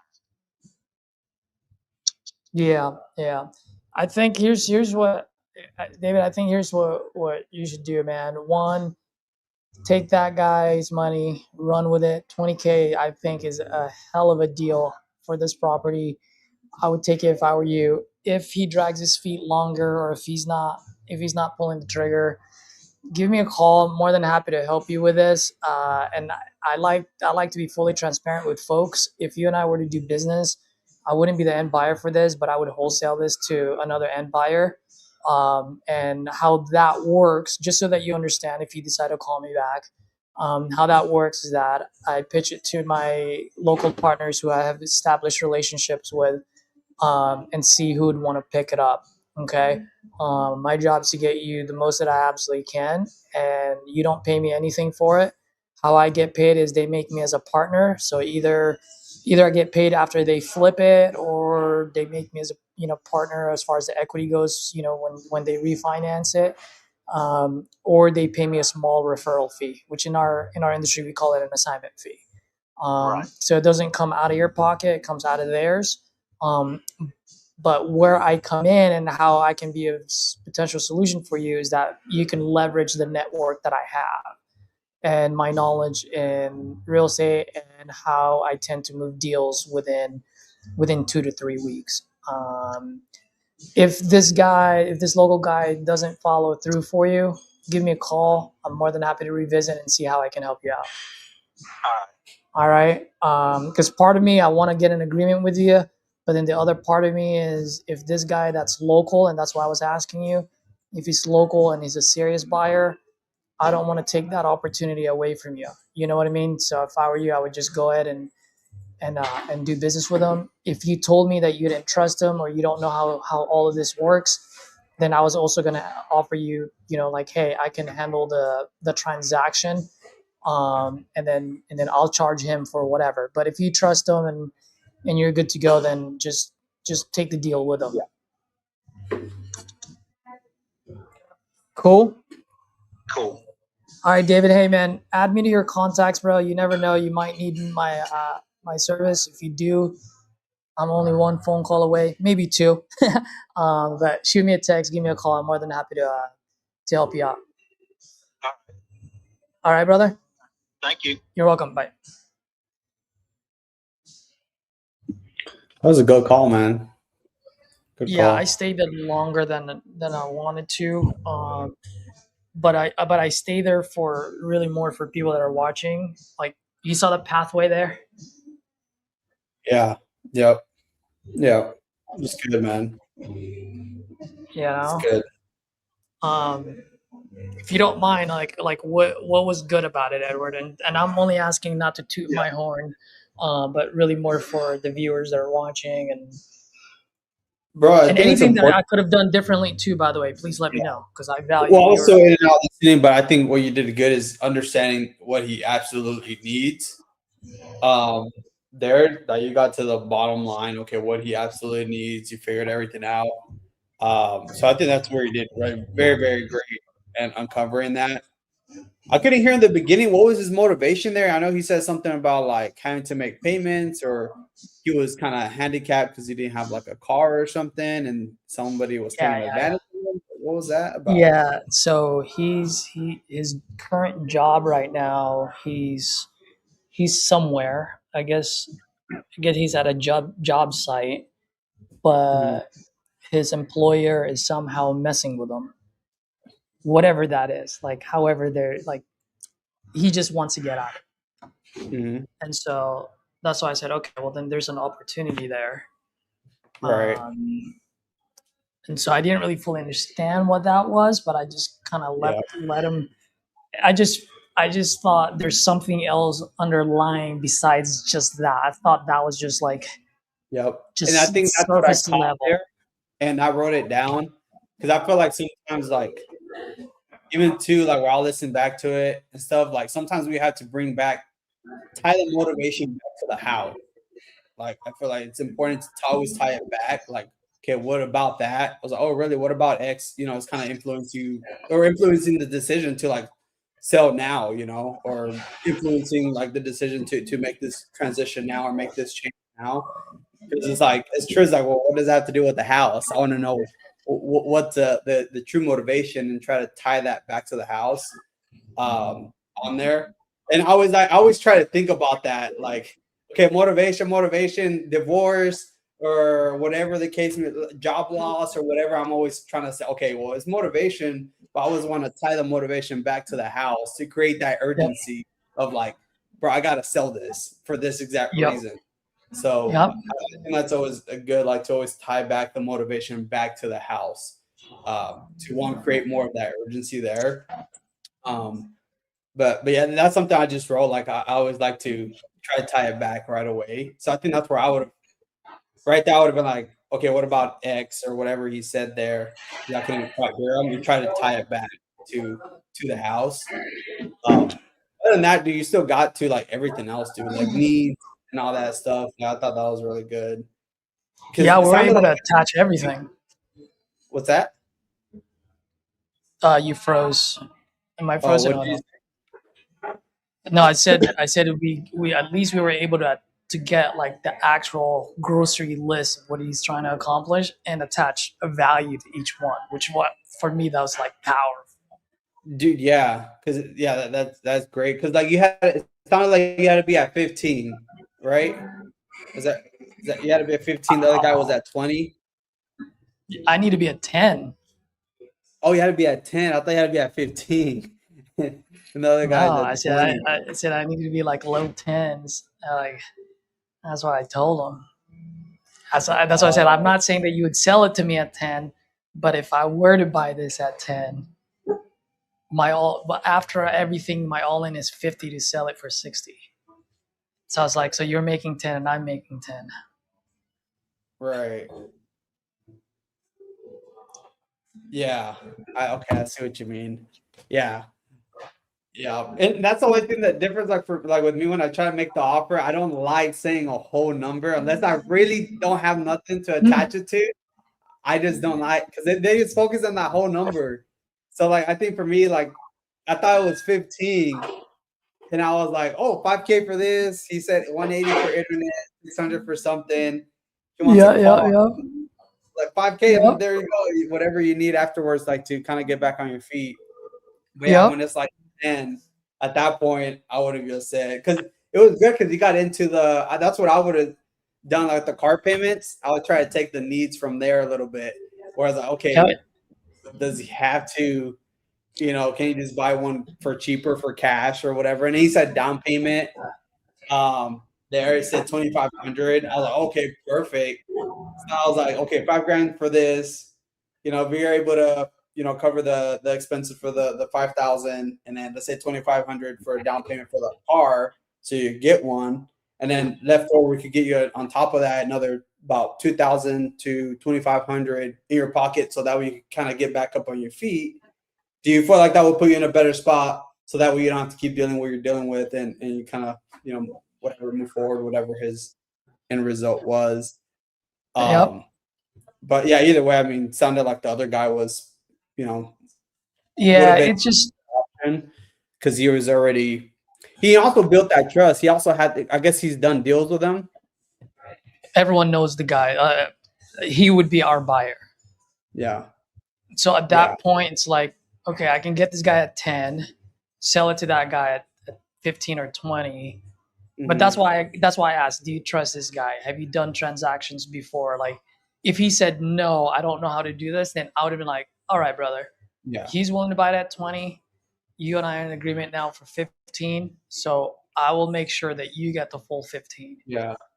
When he said he trusted it, for me, when he's like, oh, like he trusts him, for me, I was like, okay, dude, like what can you do, bro? He did a better or whatever. He already built that rapport, that process, or whatever his process that he won. Because once you have that trust with somebody, it's like, dude, yeah. You beat it, So you can't. And that's he kept saying, he's like, that's the biggest buyer in town. So all right, well, that's our biggest buyer. He's willing down to get 20, then I have to get it at 15. But why would he get it? Why would he sign 10 or 15 with me if he trusts this guy at 20? That means my contract is just going to sit in the inbox. Yep. Yeah. But what's good now though is once he comes back to me, if he comes back to me, then he knows. I'm like, hey bro, like I told you, I'm going to wholesale this thing. This thing probably moves at $10,000. Yeah. Let's get it now at 10. Like I've laid all the foundation out now that if he calls me, it's a quick 2-minute conversation. Here's the agreement. Let's go to work. But the place is so rural. Yeah. That's why like part of me didn't even want to take the shot at it. Right. Yeah. Because how much time does he have or what, like? Well, say that again. He owes. How much time does he have as far as like until those payments? I guess he has those payments of what those expenses he has and like anything like as far as financial. I don't think there's really any deadline, but he wants to get it done in the next 3 to 4 weeks. Okay. Because he's still working, right? He's still making money. It ain't like he's not making any money. Yeah. Okay. Yep. Now he did Yeah. say that prolonging this will continue to hurt, mom's credit. So he wants to solve it quickly. Um, eh, I, I, I could have squeezed him for like the 10 to 15 and literally just turn around and sell it to the other guy. But at that point, I'm like, dude, how dumb would that sound? Like he's gonna be like, what? I Yeah. don't know, man. Especially he Like already part has of me trust with just, that guy. Well, yeah, that's the thing, yeah, especially he already has trust with that guy, or he's already done business with them. Like, hey, I'm buying your property. What? What do you mean? It kind of yeah, backfired. yeah, yeah. Yeah. And the last thing I want is I lock it up. I go to that end buyer. That end buyer gets pissed off at him and doesn't buy it. And now I have no end buyer, and I put him in a worse spot. Yeah, dude. Yeah. So like literally my humanity came out there and just I'm like, it's just not worth that extra 5K and then ruining this guy's Dude, yeah. outcome. Yeah. Yeah. I'm glad people heard that because you were very transparent at the end. And yeah, I think I would have done the same thing too. Yep. Now, if he tells me like, "Oh, I don't trust this guy," or "I don't really know how this whole thing works," then I would have been like, "Bro, let me be your transaction coordinator.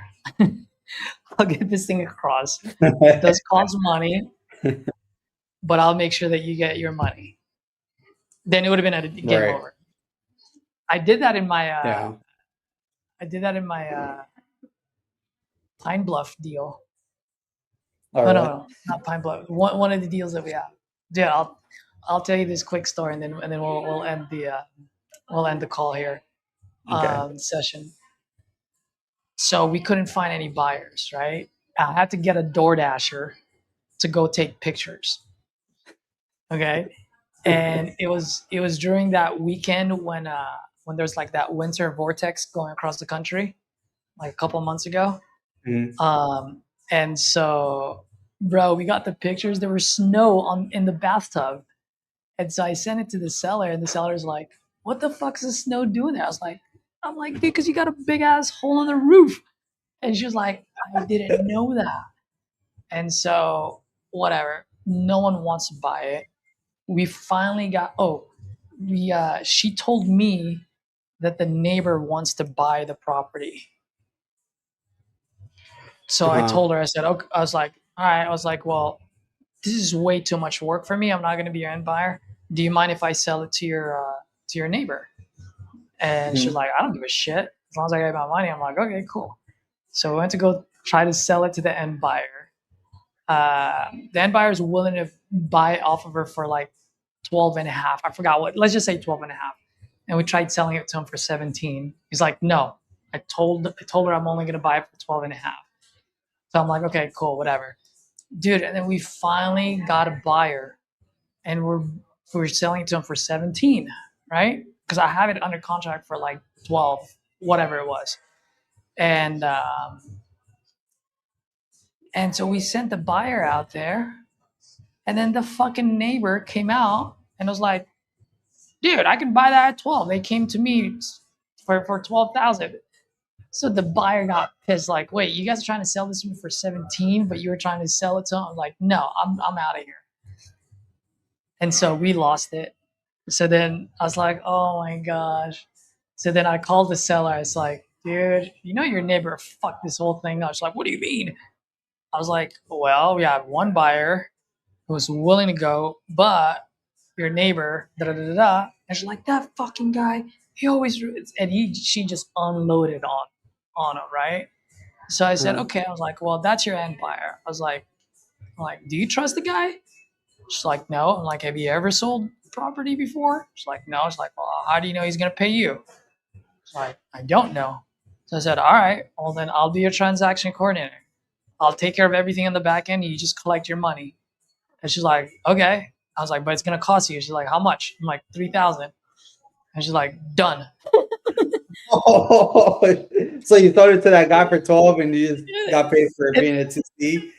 Yeah. Oh, And then, awesome. and then so I just sent her so our original agreement was 12.5. And so Mhm. what I said, no, now I'm gonna send you an amendment saying that our purchase price between you and I is 9, and I'm selling it to him for 12. And And the Oh, okay. difference is me making sure that you get you get your money, that this guy doesn't dick you around. And it's like, done. I'm like, yes. Dang. So we made 3,000 out of fucking nowhere. Dude, Out that's of awesome. nowhere. But here's the funny thing about the whole thing. I saw it coming way before it happened. So I was Brittany was my JV partner on this. So I told Brittany, I said, Brittany, once you've exhausted everything and you have no more buyers, let me know. I've got a Hail Mary of a move. I'm just not gonna tell you yet because I don't want to jinx it. But this only works if there is no end buyers. Because I don't want Yeah, to do this and then all of a sudden you have a buyer to go walk it. She was like, yeah. yes. She's like, don't worry. So then finally she called me. She was like, it's time to pull the Hail Mary move. I'm like, okay. And then I did it, and then it was perfect, dude. I was like, heck yeah. That's great. Yeah, because the whole Hail Mary move will heavily rely on the fact that whether she trusts the neighbor or not. Yeah. It was Yeah. 50-50. Yeah, you had full trust, bro. She was able to do that. Yeah. And because she didn't trust him, and she ruined the deal. She was like, yeah. She's like, I'll pay you $3K to make that. I'm like, yeah. So it Dude, was that's a sweet, good one. I'm man. gonna keep that in back of my pocket just in case. Just in case, dude. Just in That's actually good. case. I never thought about that. She Yeah. trusts me. She has a buyer. All right, let me TC it. Let me just make sure. Yep. That's it, dude. And you're like, hey man, I'm just keeping the lights on. Because at the end of the day, right? You told them like I do this to make a profit. So there goes my profit. Yeah. $3,000 profit just to push paperwork. Yeah. I do this all the time. I get it done. You don't have to worry about it. You just sit back and collect. That's the Right. price that you're paying for. If you want to go through it, then yeah, cut me out. You don't need to pay me $3,000. Yeah. So it was a hell of a move, dude. Brittany was like, you sly motherfucker. Like, how did you see that coming? I'm like, I don't know. I just thought of it because I'm constantly thinking when I'm running. Yep. That is that's a superpower, man. It was just one of those. But other than that, folks, we got a pretty good 3 hours and 24 minutes on here. I got on a couple of calls. Edward, you got on a couple of calls. Sounds like you felt good about your calls today. You were able to maneuver between two styles, and Yeah. freaking happy for you. Cool. Other than that, guys, smash that like button. If you got any key ideas, also drop it in the comments. I really just want a new wholesaler to be able to find a key idea that you guys got out of this that will help them close their first deal. So, till next time, folks. Actually, till tomorrow. Speed and volume. Let's go.